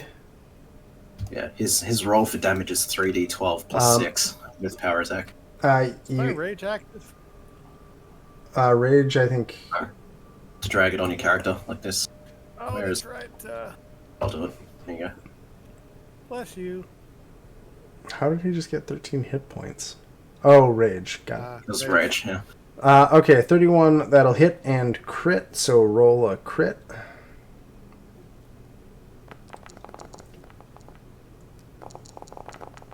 Jesus. Oh my God. Why did you roll twice? Sorry, I accidentally did it. Oh. I was like trying to hover over it. Oh, okay. So I'm gonna say who rolled first. Me. Okay, so yeah, deleted. Yeah. Oh yeah. Yep. So I guess because it's a combat round, you have one more action because you power struck. Yeah, I'm gonna use that again for a multi-strike. You got to take off power attack, but yeah. You can't power. Turn. Oh, I didn't have it enabled. Holy shit. Yeah. I rolled a 74 without it enabled. No, you did. It would, Pretty sure. I'm You looking rolled. at it right You here. rolled It's not 3d12, Yeah. which means the your- third dice is your power attack. yeah, your third attack is your power attack, and then it multiplied it by 2. Although, I'm sorry. Although you got a 1 for that, so you got 2 11s and a 1. So the power attack actually did barely anything. I have to look at how it's rolling crits. Let me look at this real quick. You can look at the Ignore roll. this roll. Double the number of dice. Thank you. Okay, that was a. Well, you Yeah, need no, to. You're right. You need to attack first.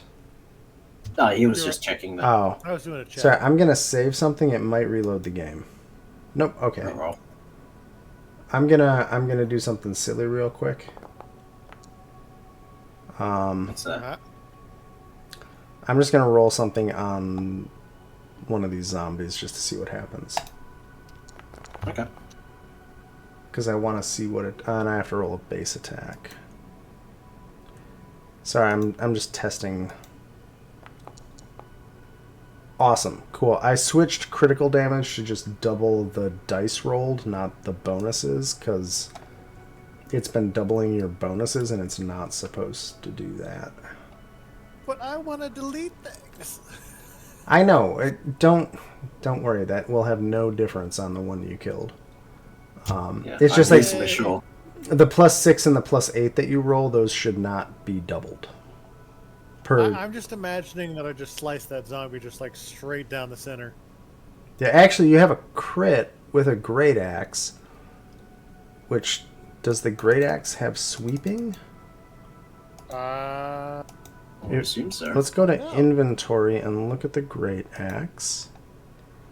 It has sweep, which means on a crit, you can apply damage if it would hit to the next creature.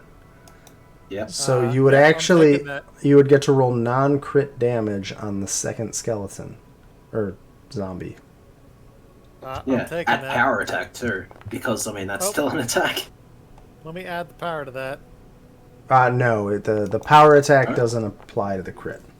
So, well, it wouldn't have mattered. So the way sweep works. So okay, let's talk rules. When you crit with a great axe, it activates the sweep ability, which means if there's another enemy adjacent, we take your first attack roll, and if your attack roll would also hit the second creature, then you get to roll normal damage against the second creature. Right? So you don't need to roll another attack. You're pretty much guaranteed to hit it. Yeah. So if for your character, anytime, if you can get next to multiple adjacent creatures, if you crit one, you can then apply your attack roll to a second creature and damage it if your attack roll would have hit it. Does that make sense? Yeah, you just changed my world, so we're gonna go with this. There's fun shit in this game. Every weapon has properties. Like, if you actually go look at them, they have little, like, tags. Like, they all do different things. So anyway, 31 damage. Yeah, you wiped out both of them. Yeah. That's not bad for one attack, eh? I think I've still got one movement left then. You've got one action left. Yeah, so you can move or attack. I think you can... Oh no, because that's a 2-action thing, isn't it? Yeah. Can I make a non-attack movement? It's not me moving, but like an action. What action do you want to take? I would like to grab the collars of the two that I just killed and hold them together with a rope, and then... that's way too many things. Yeah, I would do that later. Yeah. After we kill everything here. Okay. I was just trying to figure out a way to keep our exit open. Yeah, well, that's what we were going to do. We were going to, like, tie them to the rope. At this point, what has happened as you kill those two zombies, as they lose their motor force, they get dragged backwards and the door basically slams shut and this skeleton gets pulled back. Okay. But you have one action left. Do you want to do anything? I am going to... I can hold action. Oh, wow. I can move tokens with WASD. Yeah, that's what I've been doing. That's hilarious. It was a good way to keep him in grid, but... That's brilliant. Okay, so I'm going to hold action, and I'm going to attack any hostile that approaches me. So you can hold... Yeah, you reserve... Holding an action...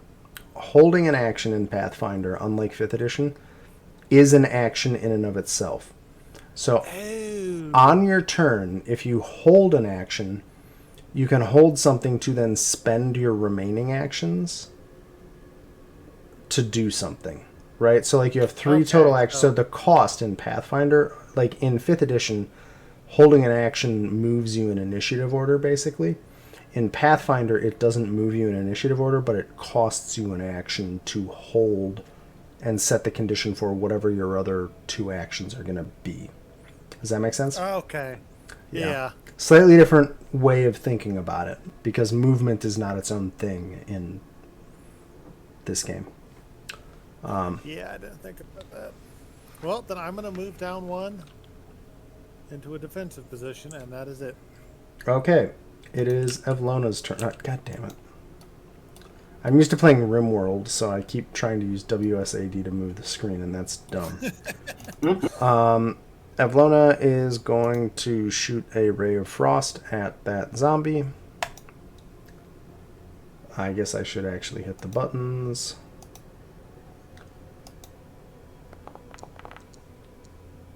Uh, 30 will hit, and she'll do damage.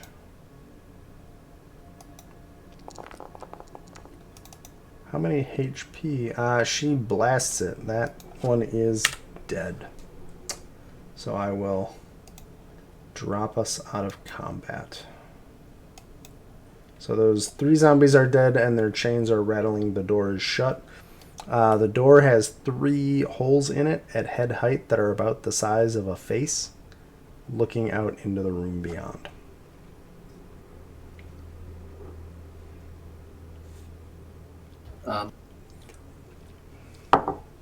Well, I will grab one of the color things, tie a rope around it, and then attach it to this pillar and start to do the same for like the others, like attach them to different pillars, or these 2, I should say. Like 2 to this one and 1 to that.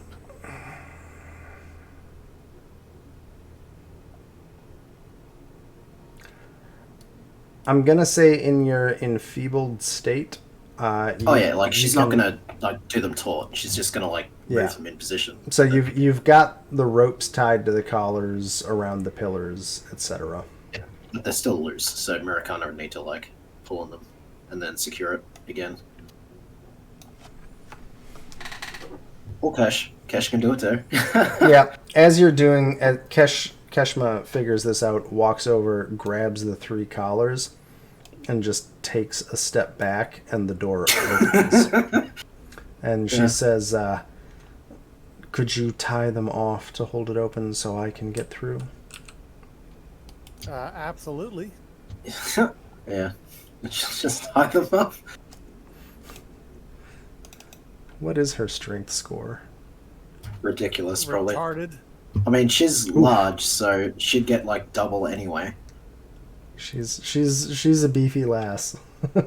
Yeah, like whatever her strength score is, double it, and then that's what it is for a medium.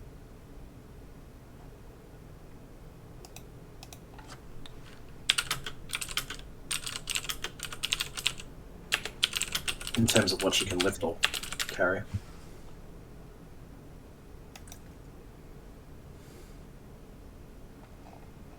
I mean, shit, Xanthiel was able to move, like nearly 2 tons, and she only had 14 strength because she was large when carrying stuff. I'll have to look it up, but cool. You guys managed to tie the ropes off, and the door is now suspended open. Yeah. I'll admit, I was expecting the undead to pop out. Oh well. Guess that happens if we do something with that coffin. I'm half tempted to kick the chariot, but I'm not going to. Not going to? I'm not going to be the dick that gets people killed. I very much doubt anyone would get killed, but I would say that Orvex should probably go through that entrance. And we do need to get these trickster spirits, by the way, as well. Like, pretty sure we need them. And Gale doesn't have one. So we kind of need it. Why is it Keshma just wrecking that cart? Because I'm sure that contains the body of the douche that captured her. Oh, we can... Asirak made the dungeon. He's not a trickster god. And I quickly motioned to Orvex to go back out to the main hallway, I suppose. Like, back up north, sorry. Ah, yes, if you think there will be more of the fighty, I will allow Highly probable. your talents to shine.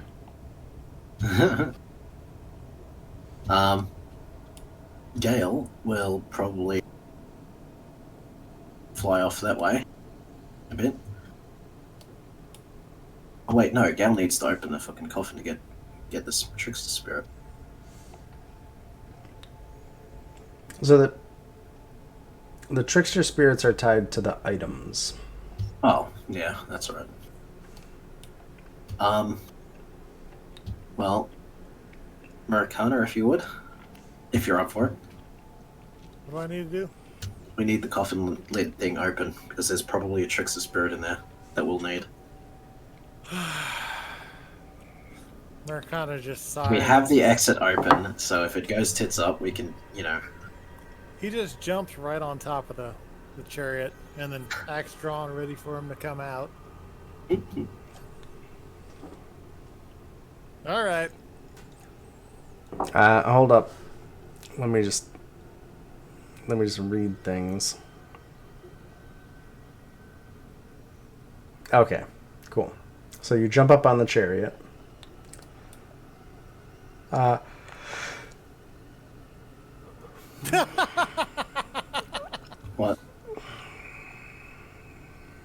What happened? Was that supposed to be acrobatics for opening the lid? Oh, no, I don't. I don't think you use acrobatics to open lids. It'd be athletics. Oh, excuse me. Duh. Oh, it's worth noting. Sorry, this was buried elsewhere in the description. No, I'll get to it later. Cool. Yeah, so there's treasure all over the top. So you heave Just fling the lid off. the lid off. As you do so, a couple of things happen. Damn it. A bunch of skeletons animate out of those giant pots. Doop, doop, doop, doop, doop. Yep, okay. And then we... Americana screams at the top of his lungs, "I'm defiling your master, come and get me." I am going to add you guys to combat, and then I'm going to add one skeleton to combat. Tank's got a tank. Yep. End combat, just for ease to... Oh, shoot, sorry. You're going to have to... You're up. I screwed up. Let's add everything to combat, and then roll initiatives, and then we will do the begin combat button.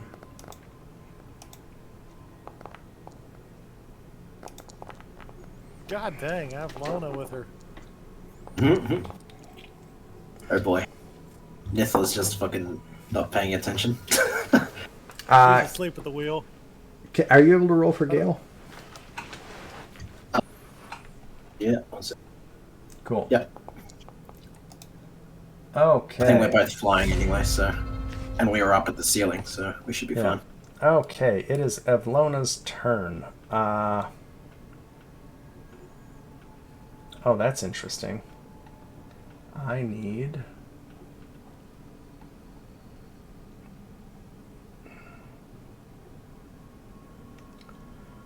each round on... Okay, well, we'll just go with it that way.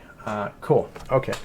Yeah, so Evlona surveys all of these creatures. And she's going to pick one to attack. And she is going to use...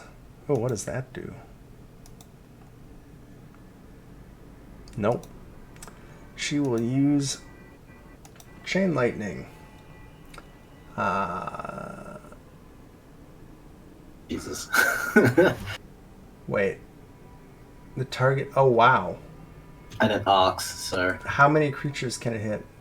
30 feet, 30 feet... Oh, my God. everything. She can just hit everything. Can she hit a whole... Any number of additional creatures. Any number. She can hit one side of the room. Yeah. So I'll roll for the side of the room that she's on. I'm just going to pick one of these guys to roll a reflex save. Yeah, well, 36. Good luck. Oh boy. Not with a Nope. two. Not with a two. They won't. So she'll roll damage, I guess. Oh jeez. Many damages. Much damage. She does much damage. Da, da, da, da, da. Okay. Very nice. She do much 56 damages. So I will 56 damage all of these. Sorry, I'm applying damage to all of the skeletons on this side of the room. Because a 30-foot fucking chain lightning. Jesus Christ. It is a pretty high level spell. Yep, and she's a monster, so. So, okay, she has zapped all of the skeletons on that side of the room. That is 2 actions, and she is going to back the shit up as soon as I go back to move. Most wise. She's going to get back towards the entrance of the room. It is Dodgy's turn. Well, I can fly, so I guess. How tall are these things? They'd be like, what, 6 foot? Yeah, they're about 6 foot. Cool. Well, I'm touching the ceiling, so I guess they can't reach me then. But Nithla is last on the turn order and in a very bad spot. So, I'm thinking. Wait, is that a 3 action? Jesus, okay. Darkness is a 3 action. Jesus. Keep in mind, if you cast darkness on them, you're casting darkness on everybody else too, probably. Yeah, it's pretty much just Daiji who can see through it. But it does make for excellent tanking, though, because then I'd be concealed. Run to the sound of my voice. Ah, shit. And I can't exactly, like, drag her or anything like that, because I don't have the strength for that. Do I have any AoE spells? Not really. I have Spray of Stars, but that does such a pathetic amount of damage. That's... Oh, Moonbeam isn't an AoE anymore? Rip. Okay.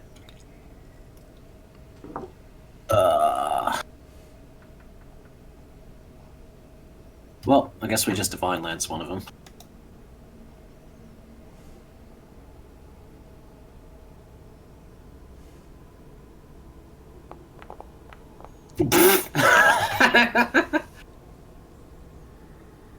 An 18, That's crit fail.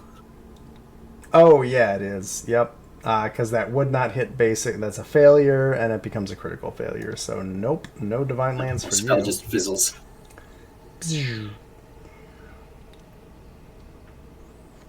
And I guess I spend my action flying over above Nithla. Okay. It is Gale's turn. Gale will back the... Actually, no, you didn't need to back the fuck up. You're flying. Where is your Alchemist Fire?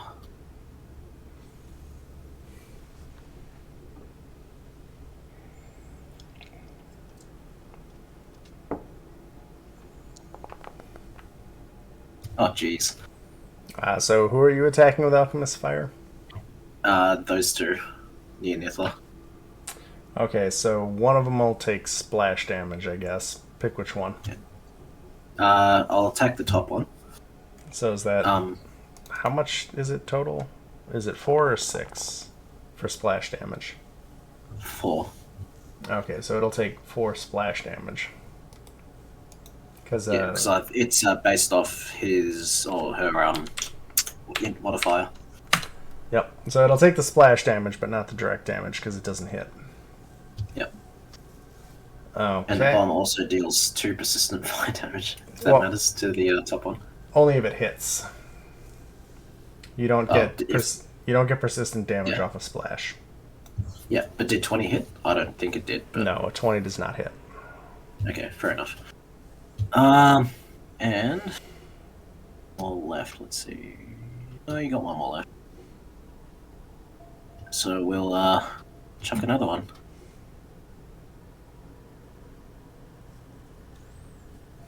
With devise a strategy.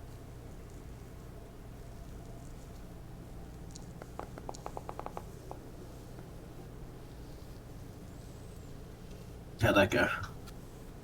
That'll go with that. Will cost 2 actions, just so you know. What, to throw it? To devise a stratagem costs 2 actions. Because you have to... Devise a stratagem. Okay. It's just with Okay. Yep. Sorry, I'm just... Yep. Okay. 27 will hit, so it'll do whatever the damage is. 21 fire damage. Yep. And then this guy will take the splash damage. And then this guy's persistent fire damage, a condition. Persistent damage. Sure. Yes, it is. Haha. Persistent damage of 2. That's pretty cool. 2 persistent fire damage. Cool. And then they can roll a 15 DC on a flat check to see if they recover from it. Interested. Cool. Okay, so that's act. You have 1 act left. I'll fly back here. Okay. And that should be turn. Murakana, it is your turn. Fantastic.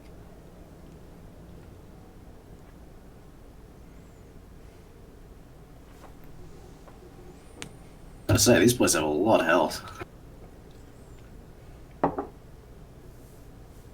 Good thing I'm a raging mother trucker. So you're raging. Are you gonna move an attack or sudden strike, or what are you doing? Actually, I'm gonna take that back. My how does my Sudden dragon's charge. breath is just a cone, isn't it? Dragon's breath. Dragon's breath rage. It's a 2 action ability. It's a 30-foot cone or a 60-foot line, whichever you want. So that is perfect. if you rage and move, you can't use it. Well, I've already raged.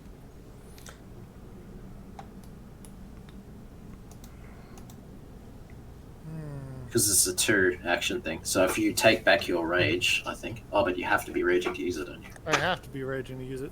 Yeah. On the flip side, it does cool down, so every time you rage, you can use it again. Well, how long between my first rage and this fight started was? Does it end? It would have ended. Your rage would have ended between fights. Damn it. Okay. Just save it for your next turn, because it's a freaking current. You can just do it again later. Yeah, I'm gonna rage. I'm actually gonna move here. Rage, attack this douche canoe. Okay. And accidentally close this door. Yep. So a 25. 25 assuming will that hits. hit. Yeah, it will hit for 29 29. damage. So this guy. Oh, where's my ping? I don't have ping enabled. Okay. Oops. I see you though. So like this guy and this guy have both taken some pretty heavy damage at this point. I think that's your turn. It is the skeleton's turn. So this guy's gonna move over here, and he will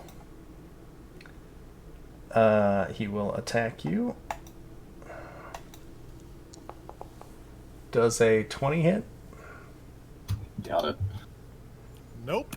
And he will attack one more time. Oh, jeez. Definitely. Slaps Then himself in the face. the next one will attack. Oh, jeez. Oh, that hurts. So does a base 35 hit? It's a Yes. crit, so... Yeah. Yeah, that hits. Okay, so he crits you for 23 damage. Lucky there were 3 ones in that. Then he will attack again. Does 27 hit? Damn it, yes. And he will full attack. How about a 26? Damn it, yes. So that is 12 plus 13 plus 23 damage total. Done. Okay. Then down here, this guy and this guy are going to attack Nithla. So strike 1. Let's see, AC is, that's a miss. Second attack. That's a miss. First attack. Miss. Second attack. Wow, Nithla's just lucky as shit. Wait, a 30 misses it? Jesus. Okay, nice. This guy is going to come up.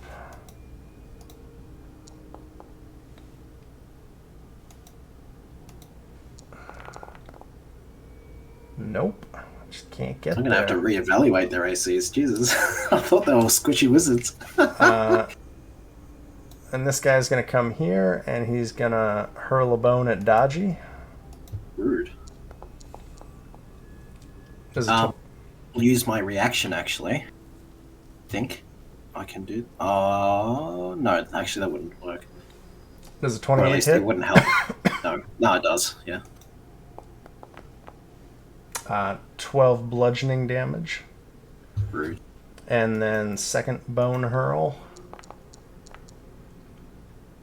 No. Okay, cool. Why is this open? Go away. Oh, this will be fun. 1, 2. What is her AC? Okay. Strike. Strike. Well, those are going to miss. And second attack 1, second attack 2. Hey, that claw hit. One of those claws actually hit. The 32, I'm guessing. Yeah. So that'll do 15. Actually, it'll do 8. No. What type of damage Oh, wait, is that? yeah, I forgot about that. Oh, yeah, no, it'll do 15. The damage I took was 12, wasn't it? I don't remember. Oh, yeah. I only take half that because of physical resistance. Okay. I'm just moving a bunch of these guys to... Okay. 1, 2, 3, 4. Nothing there hits. Cool. Sorry, I'm just kind of trying to whip through these as quickly as I can. So those, let's see. One of those, what? 34? Oh, wow. I'm The guessing? 34 will hit.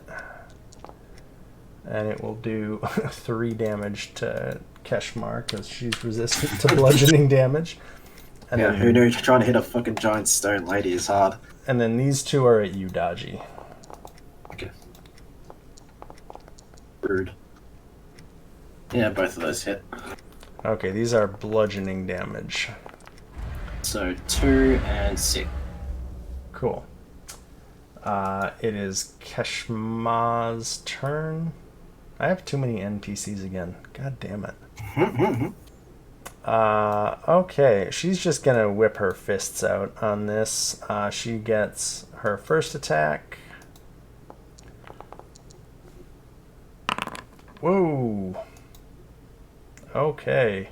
That's Crunch. What's that gonna do? 45. Second attack. Oof. Oh. I think that still hits though. Does it? Yeah, that'll hit. For Not very well, but it'll still. 21. And she's just going to full attack, because why not?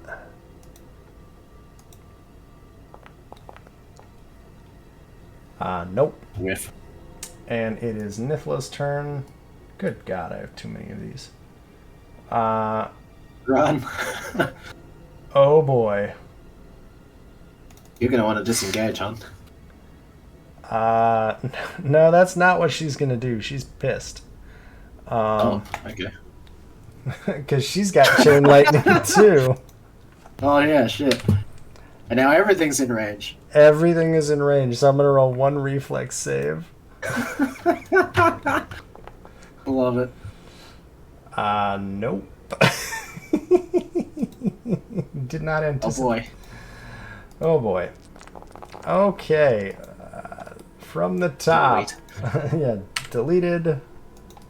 Minus 60. Deleted. Minus 60.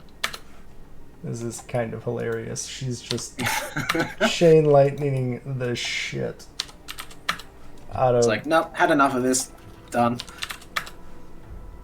Hold on, I'm doing all the chain lightning.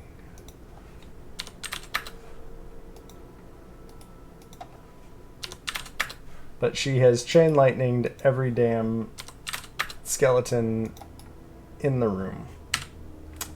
So they all took pretty severe damage. Everything on the east side of the room is looking really bad. Everything on the west side of the room is looking eh. Not great. At this point, where is it? The bronze shield, uninitiated Pathfinder 2E. Okay. Dodgy, are you the closest? Yes, you are. Hi. You are the closest to that bronze shield. Okay. It hurls a spear of force at you. Uh-oh.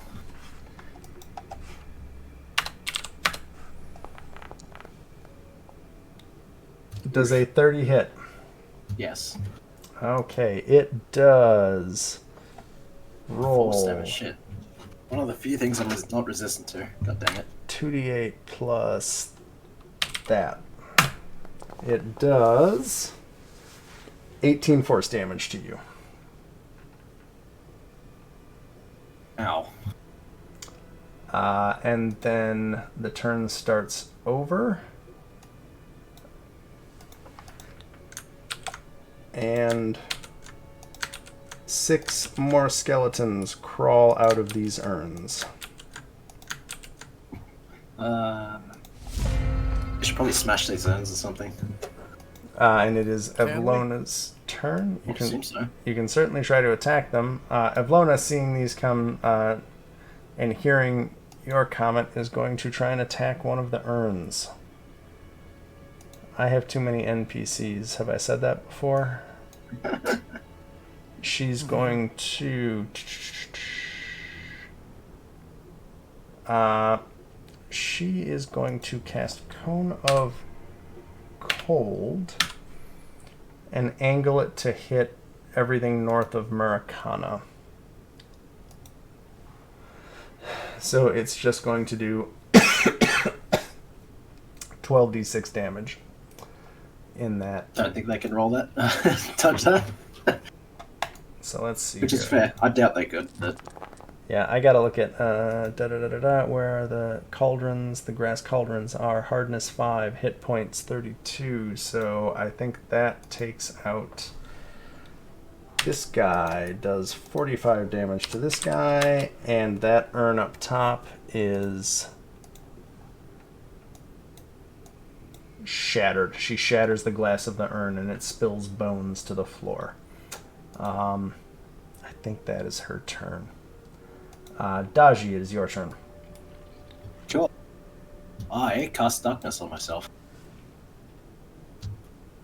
Well, actually, yeah, fuck it. Is it gonna cast? Come on. So 20 feet around you is darkness. I thought I could place it. Oh, Where is it? Oh, what is Yeah. it? Yeah, I can place Yeah, it. you can if I place want it to. somewhere. So you can use that place 20-foot circle button. Yep. Oh, I got it. Okay, so So Nifla should be able to see, but that thing that shot at me shouldn't be able to see anymore. And I'm still in it, technically. So I get concealed. darkness basically gives the DC 5 flat check to target anything in that area. Yeah.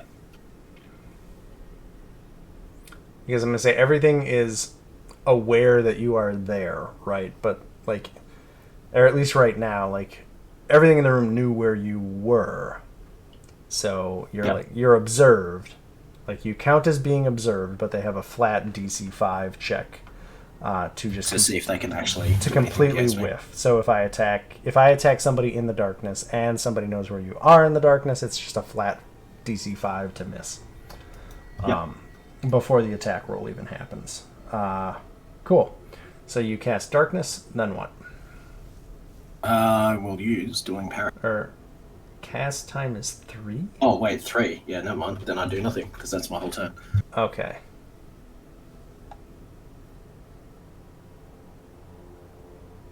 I just keep floating, but now I'm doing so in darkness. Just as a point, you have cast darkness there. Anything that is not in that area is still.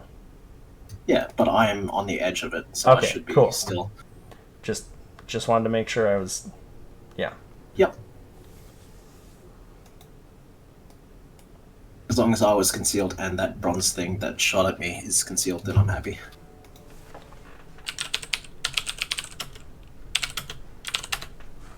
Sorry, I'm just looking something up real quick.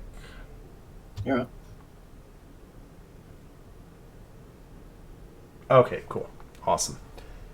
Is that the spell? Yeah, that should be my turn. Are you casting that at 2nd level or 4th level? Oh, sorry, 4th. I Okay. cast it. Cool. Just wanted to clarify. Yeah, no worries. Okay, it's Gale's turn. Yep. I was just adjusting my spell thing. It's not adjusting very well. Okay. That should do it. Damn it, let me... There we go. Let's see. There's a bunch around Nifla, isn't there? So... Oh, Americana needs help. Okay.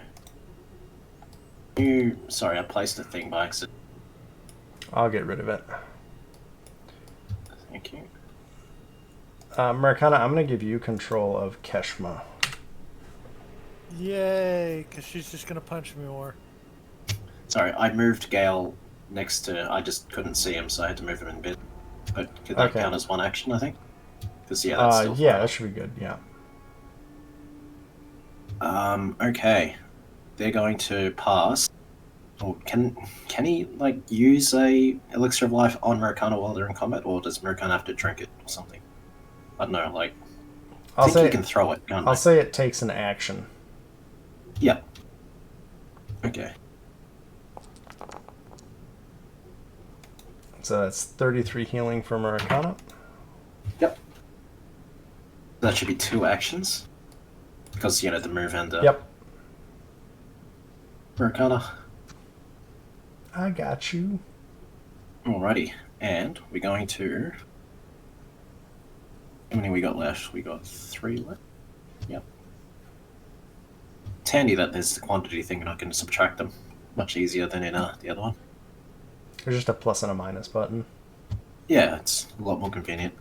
I shall do it again, I guess.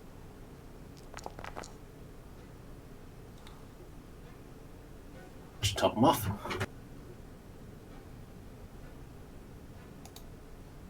Okay.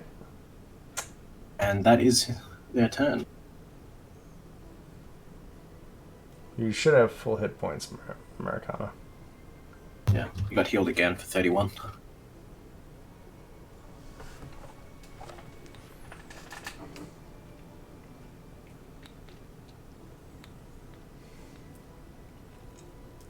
If he is here.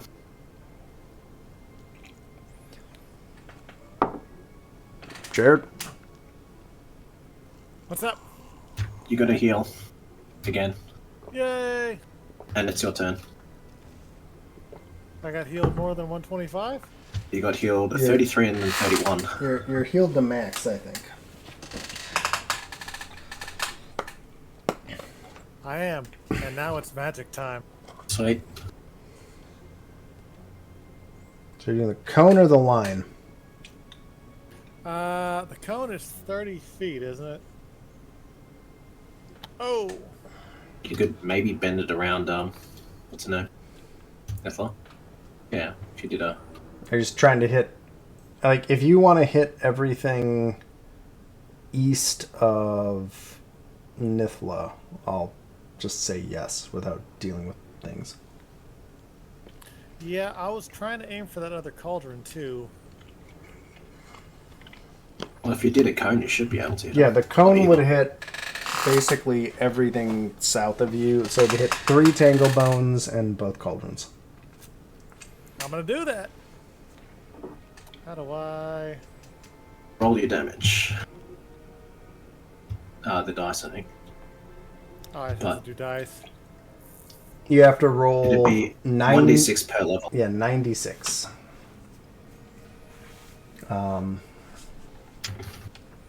I think it's you're a bronze dragon, right? So it's electricity. Yeah. Sorry. Okay, so I'm gonna go 28 because you rolled that first. I didn't even Alright, roll that the was- second that one. was- That's the weird part. Or I rolled the second one, but not, I don't know. It's been double rolling for me lately. Okay, well, I need to make a reflex save for the living creatures or the things as soon as I find them.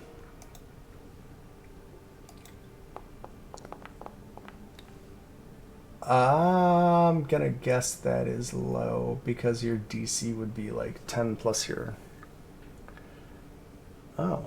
What is the reflex save against Dragon's Breath? A basic reflex save. Hold on. Dragon's Breath Rage Reflex save.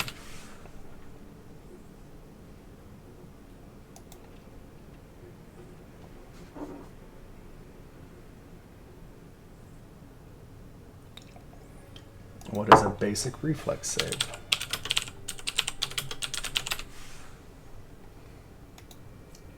Sorry, I'm just trying to figure out what basic.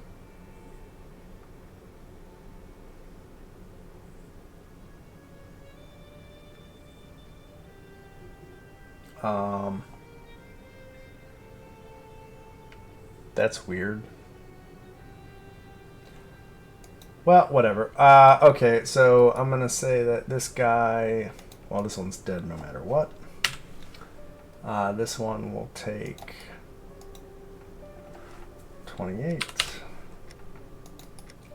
This one will take 28. Sorry, I'm just...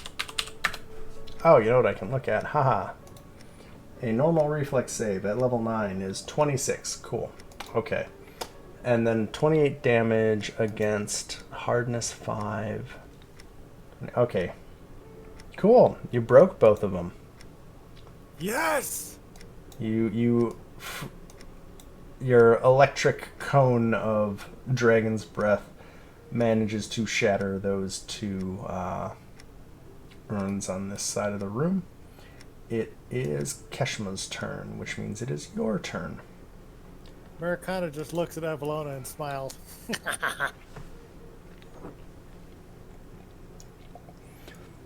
So she has, if you open her sheet, she has a fist attack that is her main oomph. Fantastic. How many does she got? Well, it's the normal. 3. Yeah, like she has 3 actions.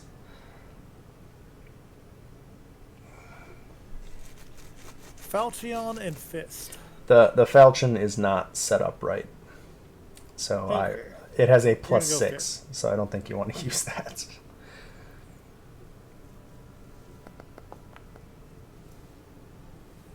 That hit. That will hit, and that will actually crit, I believe. I got a crit, sorry. Well, so yeah, roll the crit damage. 55. Which one are you attacking? One right here. Wait, hold up. Instant death. It doesn't matter because it's instant death. No, it's not. What? These boys have a lot of health. It takes 55 damage. Actually, Okay. wait a minute. Wait a minute. It has weakness 7 to bludgeoning. No, it's not. It's really close, though.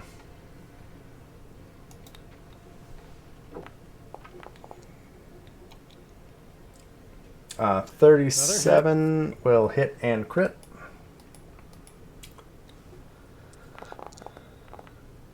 Yeah, it'll do.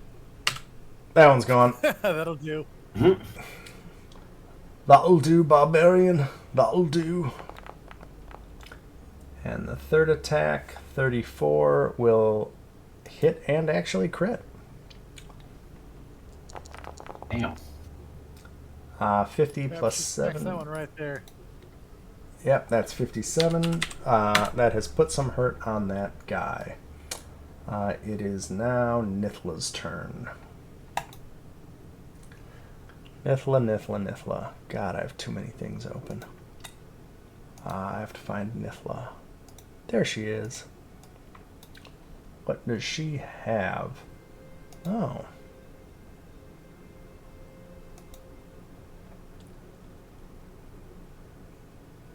Cool. She is going to cast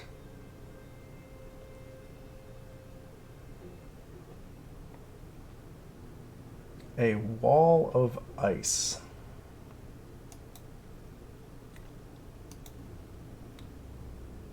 Do I get to put a token down? Nope. Okay. So her wall of ice is going to go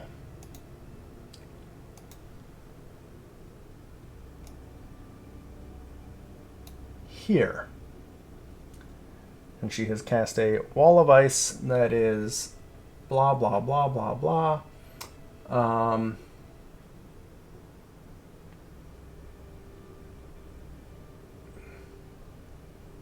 And I think it's just going to push. Let's see. This Tangle Bones is going to get pushed forward, but there is a wall of ice here now that is 10 feet tall and covering the room. And then she will move back. I think that is her turn. And it will be the spear's turn. Ruh-roh. It's I going think I'm to, still the closest. it's going to attack the wall of ice. Huh. Oh, right, because it's... Oh, yep. So I have to roll. No, not 1d12. I have to roll 1d20 plus 19 just to make sure it hits. Hey, it manages to hit the wall of ice. And it does. It hits a wall, nice. Yeah, right. Glass cauldrons, bronze shield, 2d8 plus 12.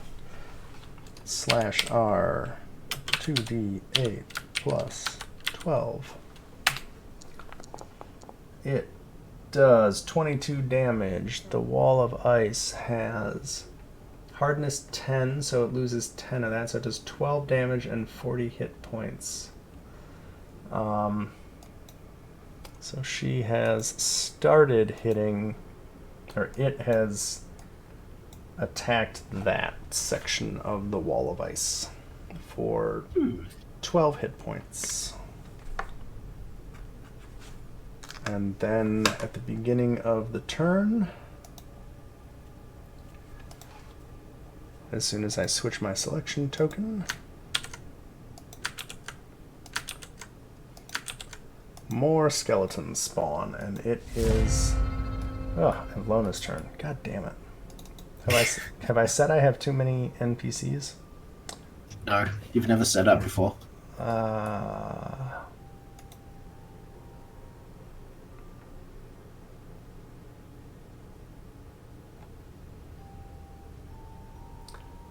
Evlona will move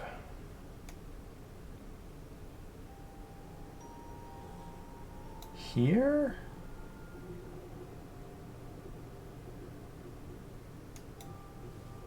And cast another cone of cold. Do I have a cone? I have a cone template.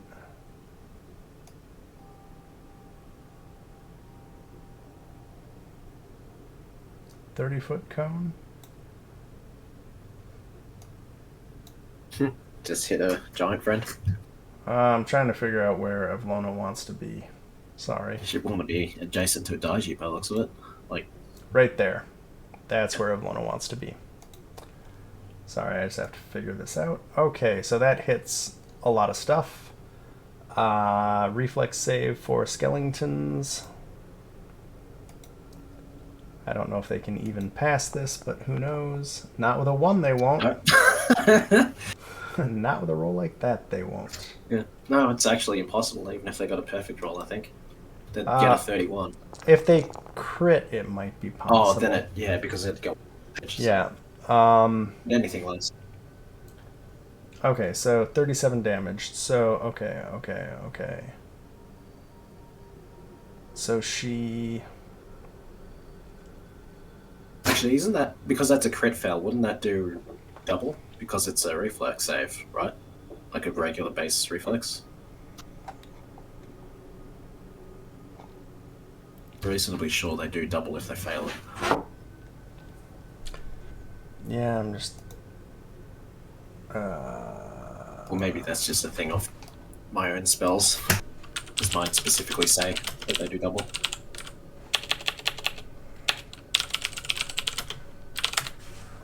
I'm just looking up to see if the full spell says anything.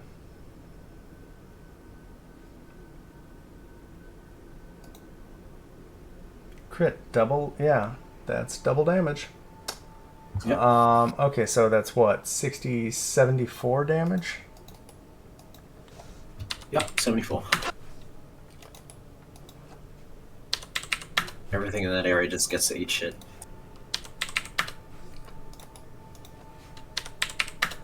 Sorry, I'm actually... Are they resistant to cold, are they? No, but I'm just applying damage. Ah.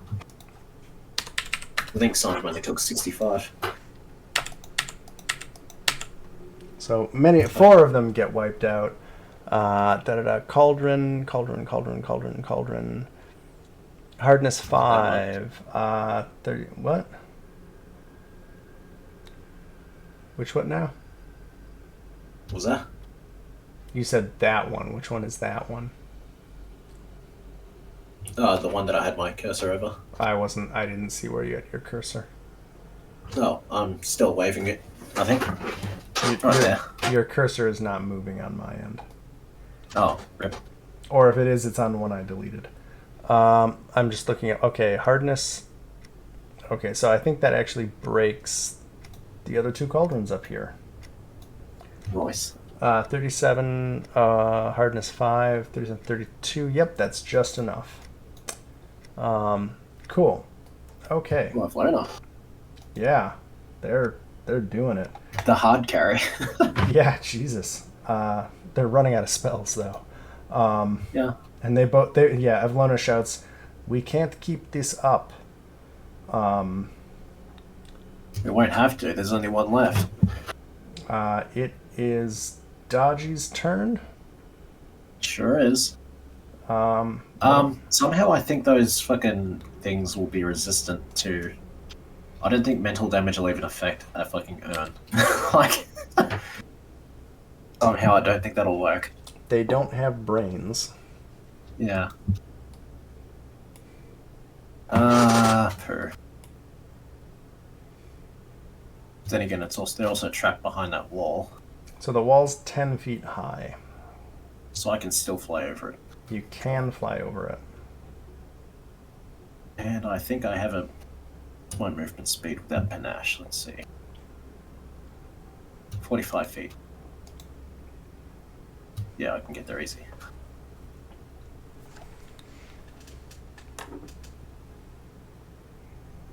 That's action. We will... shit. What spells do I have? Not really. Guess we just try,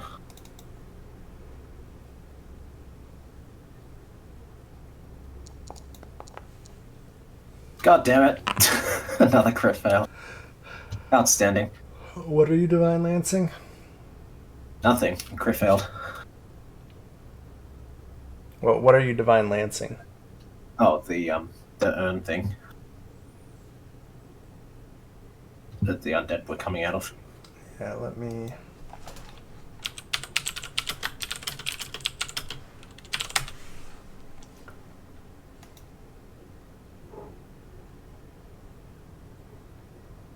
I think I stole Americana's dice to roll. So, let's see, an 18 would be a hit, but it becomes a failure. Yep, okay. Yep. I was just checking to see what the actual... Actually, wait a minute. There is an AC. You hit a stationary... You automatically hit. So, you actually automatically hit. Oh, cool. Well. So you can't crit inanimate objects, but you can't miss them either. Oh, that's handy. Yeah. So let's see, 14, so hardness 5, so you do 14 woeful damage, theoretically. 9 damage to that urn. It is still functioning. Rip. And I am out of actions, because I flew and then did a 2-action spell. Okay, then it is Gale's turn. And Gale. Who's Gale? Gale. Gale can... Actually, what's Gale's movement? Gale's movement is... 30. So not enough.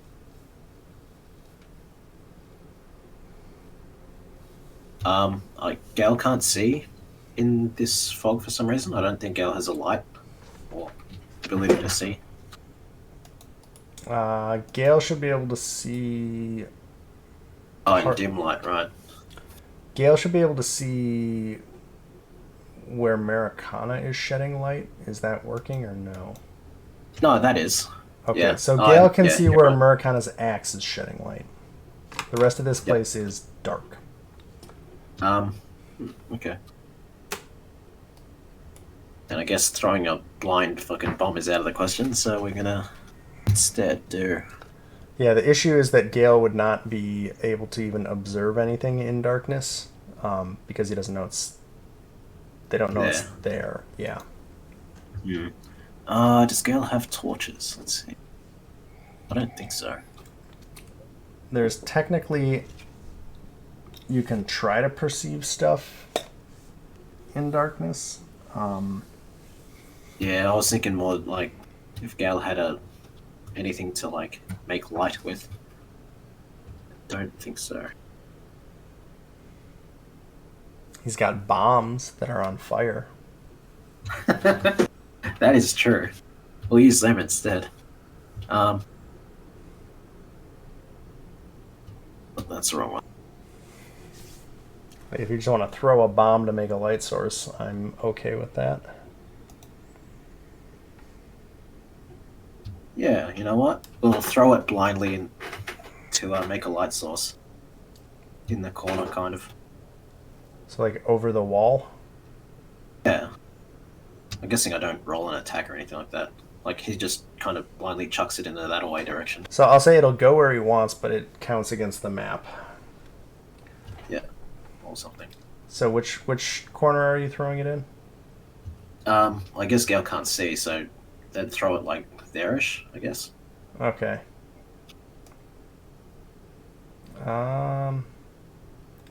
So this is weird, because I'm going to make it pretty small, because the wall's opaque. Yeah. And it's not exactly like a huge bomb or anything. But there should be a little light source in the corner now. Yep, I see it. But adjust it. Okay. Oh, and now I have to do quick alchemy to make another 3, I think. You've got quick bomber. So Oh, you, right. you can make them and throw one as one, but just if you roll it with the multiple attack penalty. Ah, okay. Map 5 or map 10? 5. Okay. What are you attacking? The urn. I guess Okay. that's an automatic hit anyway, isn't it? Yeah, just roll the damage. Ba-ba-ba. 25, so 25 minus 5 is 20, so 20 plus 9 is a total 29. So that urn is not yet broken. Wait, Damn, okay. wait. It is. Sorry. Oh, that was Yep, it's broken. Sorry. sweet. So there's a broken threshold in Pathfinder. And I guess would those two skeletons also take like the 4 fiddling damage? Yeah, sure, I'll give him 4 splash damage. Kill. Should do that. Okay. Oh, Mercana. sorry. I skipped. Whoa. Mercana, it's your turn. Sorry. Yeah. Alrighty. Can't Dragon's Breath again, so let's do this the old-fashioned way. Power attack. Well, power attack takes 2. That's true. So a 29 will, I think, hit. Yeah, that'll hit. For 31. Dead. Wait, did that the kind of? Oh, is that a new spawn? It was pretty new. It had taken a little damage, but not much. 22 will hit. For 24 damage.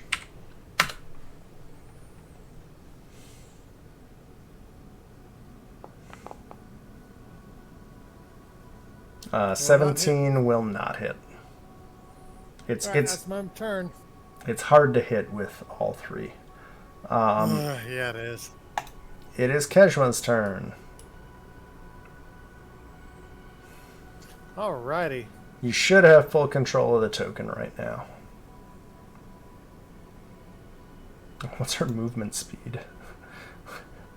I didn't even look. 20. She can move 20 feet. Kind of right odd there. for something that big. You'd think she'd be really fast. She has other speeds that are faster. Yeah, like her fist. Like that. Or if she wasn't here, she has a burrow speed of 45 feet. Damn, okay. Underground? What? Yeah, she can just fucking tunnel, because I suppose she's made out of stone. Holy shit. Uh, Critical. 35. Yep, that is a crit. For 50. She has an ability called Earth Glide that doesn't work here. 26 will hit. For 23. Dead. Nope. What? I learned my lesson in the first room we fought in. 25 will hit. 29 damage. She has pummeled the heck out of that zombie, but it is not quite, or skeleton, but it is not quite down yet. Well, that's her 3 moves. Yep.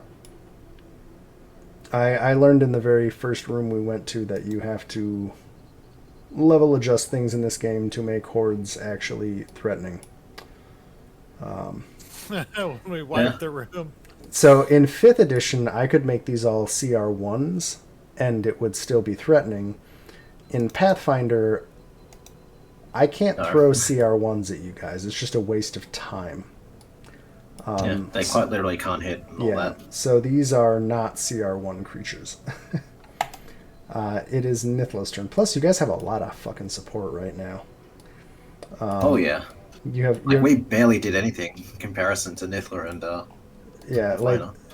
they're holding down the combat side of it while you guys are dealing with other stuff, right? Like I'm making this up That as was I just go. around to heal.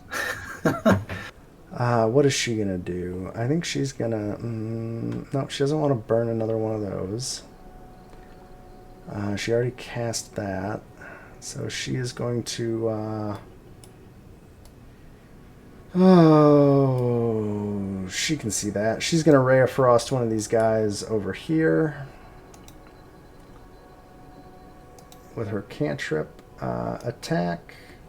Roll. Yeah, that'll do. And she will do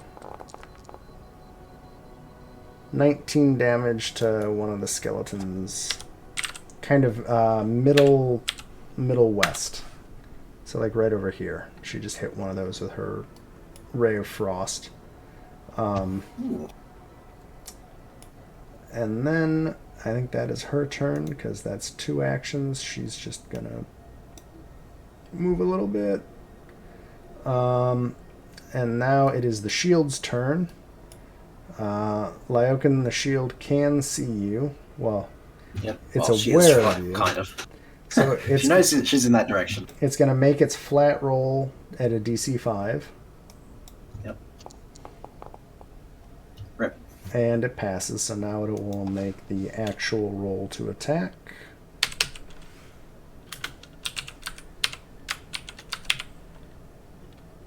Whoa. As soon as I type the right thing. Does a 23 hit? Yep. Then the spear slams into the ceiling, missing you. Huzzah. So there you go. And then at the beginning of the turn, there are no urns left, so no more zombies spawn. Evlona. What you got, Evlona? What you got?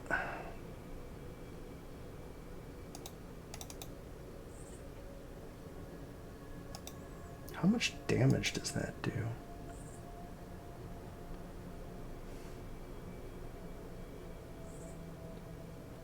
Oh. That's a... oh, that's weird. Okay. I was looking at how Magic Missile works in this game. Huh? Oh, she's going to Cone of Cold. Because she's still got some spell slots that she can do that with. So she's going to Cone of Cold the 3 guys down here. We'll make a reflex save. Yeah, that's a fail. So dead, and how many hit points do you have? I gotta roll damage for that. Oh, I should probably link Cone of Cold, huh? Damage. So many dice. 39. She puts a hurt on that.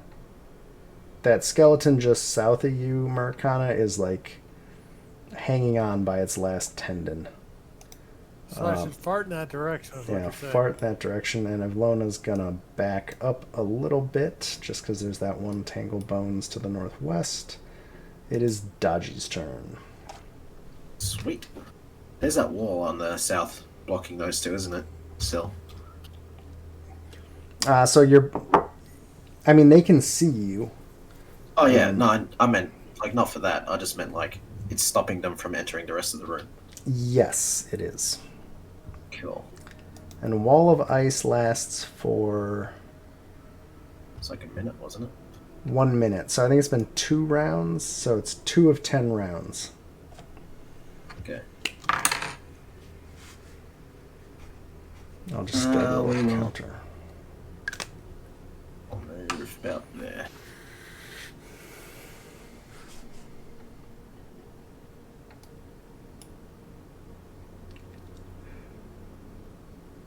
Let's see. Let's try again. Well, actually, you know what? We could probably just heal ourselves up a bit.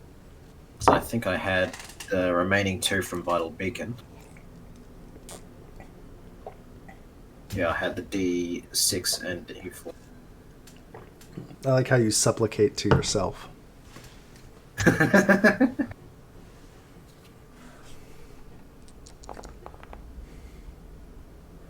Have you ever seen any of the Madagascar movies? The first one, I think. I'm just imagining You mean- that stupid lemur character, like, oh, I must be myself is so great.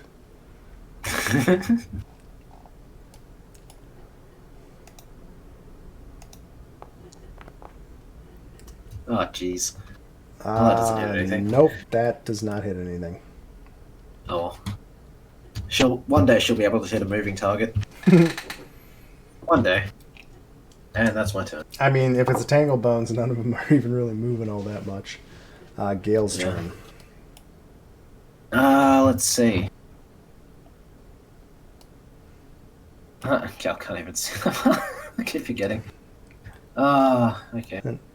Orvex is like, are you all surviving well? I don't hear any screaming. Oh, we're all good, man. Let's take that off. We won't need to devise a stratagem for that one.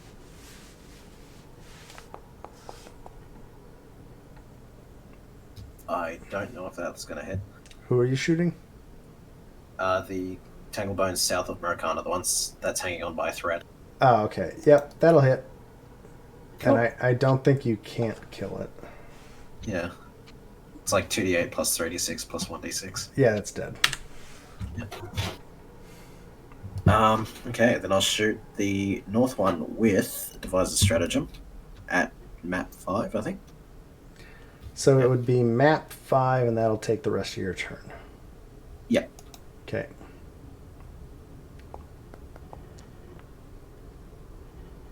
Pretty sure that hits. That is a crit. Ooh. So that's going to do a lot. Yep. Yeah, it is. Slap. Oh, God. Oh, check this out. I don't know if you can see it, but I'm poking dice, and they're moving. Sorry. So 44 Oh, yeah. damage. There is 44 damage. Nice. And that's his turn. Cool. Isn't it? Maracana.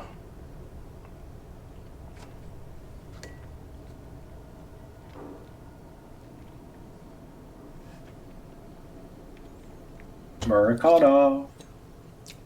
Yes. It is your turn. Yes. Yes. Yes. Question mark.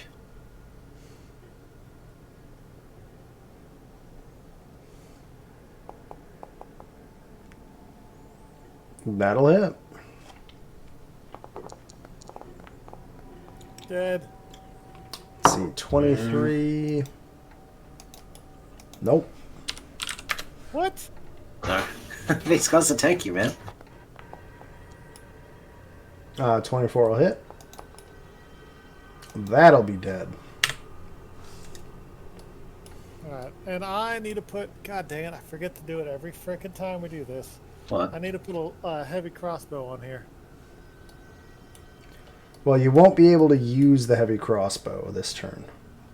But you can equip it, though. It'd be That's right. I gotta equip it. your better bet is to probably like sudden charge next turn, Yeah, because you can cover a fuck ton of ground. because you can move. Yeah, I'm just gonna do that. Yeah, sudden charge it's a opener. So yeah, so it's basically lets you move twice and attack. But you still It is have for an that action reason left. you are. Yeah. Your mobility is pretty nuts, to be honest, because when you're raging, you can move what, like 40 feet. Yeah, something retarded. So double that, 80. That's fucking nuts. Yeah.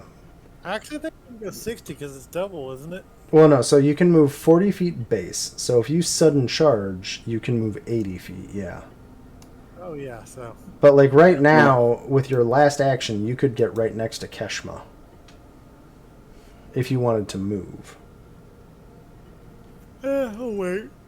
Because, Just to put it in perspective, my character is spec'd and has 2 feet to movement, and you're still faster than she is. well, he's a barbarian. They're built to You're just, scary. like, tear around the battlefield hitting things. Yep. having a ranged weapon is optional, given that you can just jump and fucking hit things. Yeah. It's Okay. Keshma next, isn't it? Yep, it is Keshma.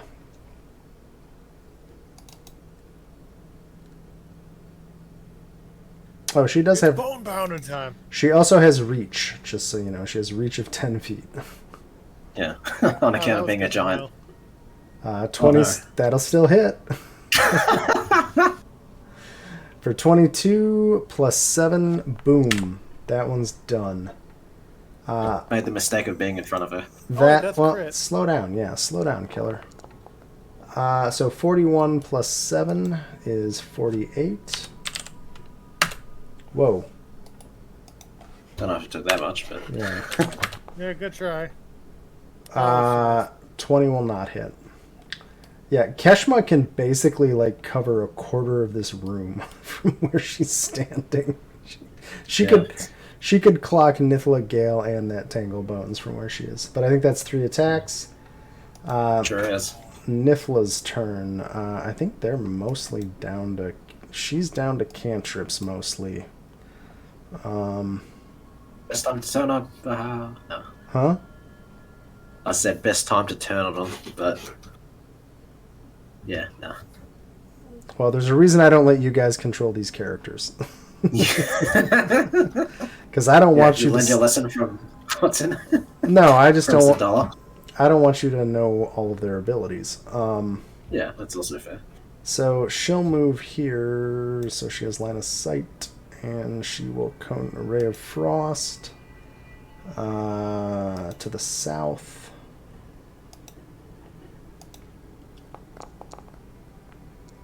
Oh, yeah, that'll do.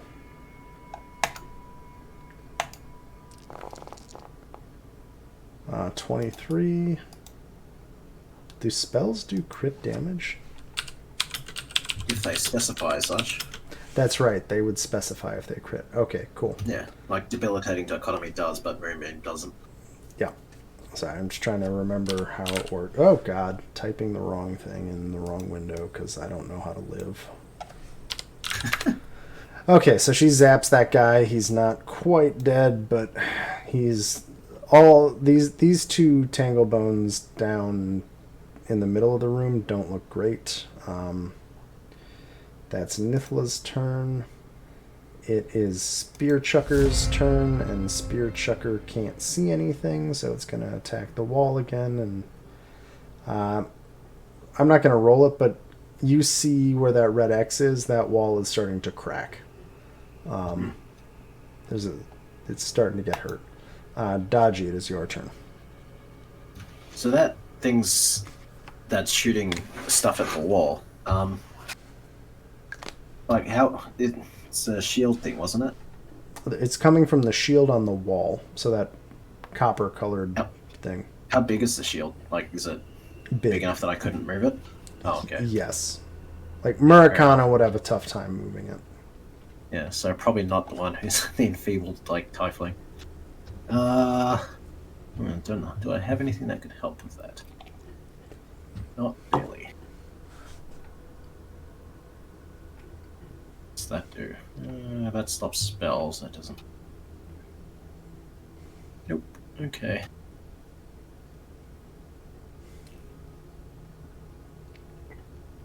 Guess I will.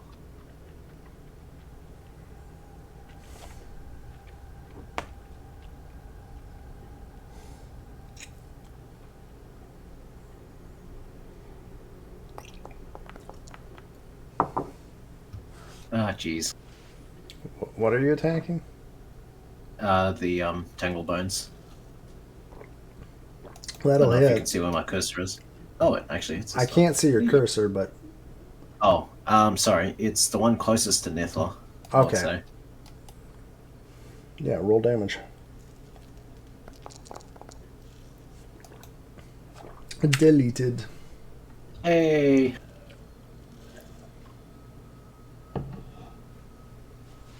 And I guess we float ourselves over here. Okay. Gale's turn. Alright, Gal can't see. I keep forgetting that. God damn it. Could I dislodge the shield with a bomb, maybe?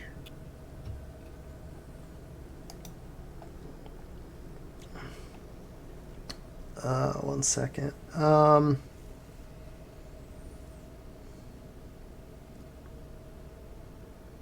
Could try. Yeah, that's true. I could also throw a universal solvent at it. We'll move over here, because I'd assume I'd have to be over the wall to So see the it shield. hangs from the wall on leather straps. Oh, okay. Well, I'll just throw the bomb at the straps then, I guess. Or could I just fly over there and cut him? Or something? Actually, he can't make it anyway, so... They can't make it. Yep. So leather has statistics. Yeah.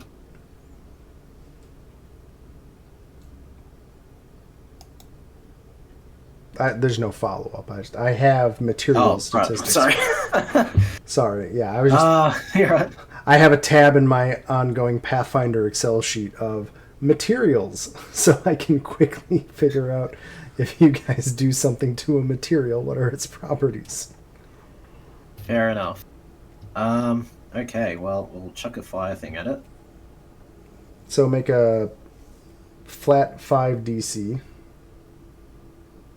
Right, because, yeah, darkness. Wait, wouldn't it be roll 1d20 and then if I get lower than a 5, it's or something? So the first check is a flat DC 5. You roll 1d20 DC 5. Yeah.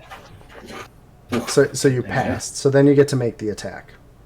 Okay. So it's basically darkness is a 25% chance to just completely whiff, and then you get to make Yep. the attack. But it's an inanimate so- object, so it's really just a The damage. rolled damage. So it's 22 damage. Leather has a hardness of 5, or 4, so it's 18. So you completely destroy one of the straps. The other one would still be on fire, I'd assume, because of the splash. Yeah, the other one, the splash, Fire damage. the splash damage is not enough to surpass the hardness. How about the persistent fire damage? Would it still take that? Splash damage because it doesn't. Yeah, splash doesn't give Oh, persistent. right. Oh, they're separate. Okay. Yep. So Never mind. you've Gotcha. So the shield has just kind of lurched to the side and clanged against. It's kind of done the two things Yeah, holding it's it. like fallen to dong. a side. Yeah. So you've destroyed one Done of the one leather action? straps. Yeah, that's one action. And I guess because I can't miss on account of them being, well, stationary. Well, there's the DC. thrown them? There's the DC Oh, right, 5 right. flat miss.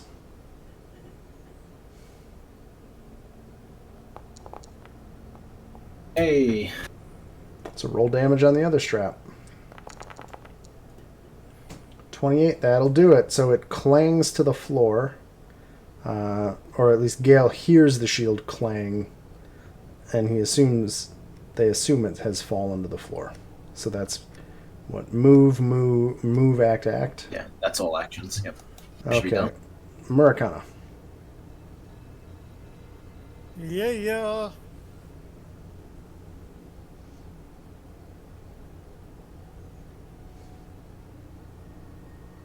Let's see. I'm gonna do sudden charge. Yeah, you are.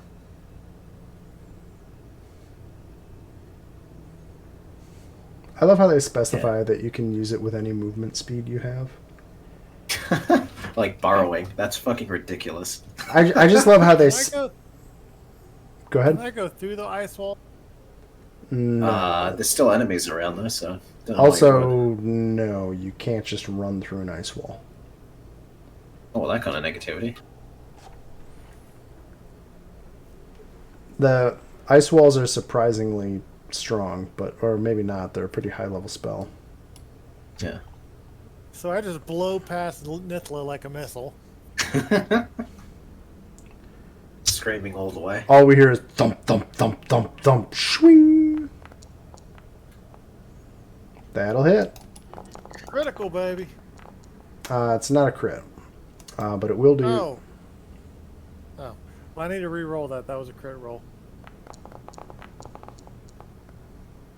Okay. Ugh. So that's 29. Putting some hurt on that guy, but he's not done. So you have one action left. Oof. Ooh. No. No. Sorry, the second one does not hit. Ugh. You just keep rolling. Fantastic. Like, you have the roll. Your rolls. He to- does. Fucking, I made one fucking hit this whole game. Oh, this whole. It's Keshma's turn. She's gonna go nuts on this dude. She doesn't even need to move. She's just big. She can reach him anyway. She's a big girl. That's a crit. Critical. Jesus. 53 plus Crunch. 7 is 60. That skeleton is looking very, very not good. And that's another crit. And that's dead. Yeah, that's deleted. God, Keshma. If she can get to you, she can hit you, but good. Can't I just imagine she just punches it to the wall and then the second one just punches it through the wall? Yeah, As much as you can, anyway. cool. Just appears next to Americana and makes him feel uncomfortable. Yeah. Like you How's find that axe going for you? who need X when I have feast. Nithla's turn. Sorry, I'm putting a check mark on the ice wall duration.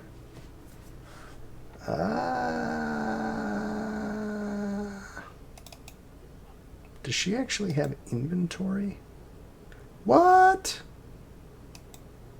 Eh? She has a very interesting item. Oh no, she would not do what I was thinking of doing. She would be smart enough to know that. Oh yeah, cool. Ray of Frost. Casters, when you get to that point in the fight. She's like, I'm gonna Ray of Frost things. That'll hit. Yeah, even with a shit roll. Jesus. 22. Nice. Hey, Yeah, she did nice it. too. Boom. Okay. All of the zombies or the skeletons on this side of the wall are done, and I think that is a good place to pause because it's 12:30 on my end. Yeah, fair enough. I'm just clicking the roll dice. Right, just making a move around. Bing, bing. Oh, you can hold it down too. Hey. Cool. Well, thanks, guys. This is a Yeah, thank you. yeah. Well, that was a good run. It's a crazy. Fuck. This room is crazy. Were you here for the other one, Lyokin? Yes. No. Yes, Oh. I participated in it, I think. Okay. A little bit. Except that I had a centaur that was nearly impossible to hit, so... Yeah, and I kind of like in Pathfinder. I feel like the mooks are a little more threatening, Yeah, like, everything has a chance, at least, generally speaking. or like at least if I level adjust them correctly, you can't just basically like, I'm just gonna walk into this sea of creatures and not care because I have a forge cleric. For Yeah, what it's because, like, barely anything can hit 28 AC, so... for what it's worth, these are level 6 creatures. So Yep. Yeah, I'll note that was a huge contrast to last time, I think, where most of the problem was solved by just watching them futilely try to hit Sebastian or, the Forge Cleric, and then just cast Wall of Fire. I was like, oh, well, that problem will sort itself out. well, the resolution the other party found was also, I think, hilarious. I don't know. Just so you know, Rio and his girlfriend rammed the cart into the shield and knocked it off the wall, and then while standing up there, Rio had the bottle that had the genie in it and just decided mid-fight to just like chuck it into the room and break the bottle. So that's how Keshma showed up in the other game, with Joe just being Joe. Anyway, Many bird bites were had. yes, and I think he got an inspiration point because he was living up to his Fine, trickster god. Yeah. Anyway, cool. Okay.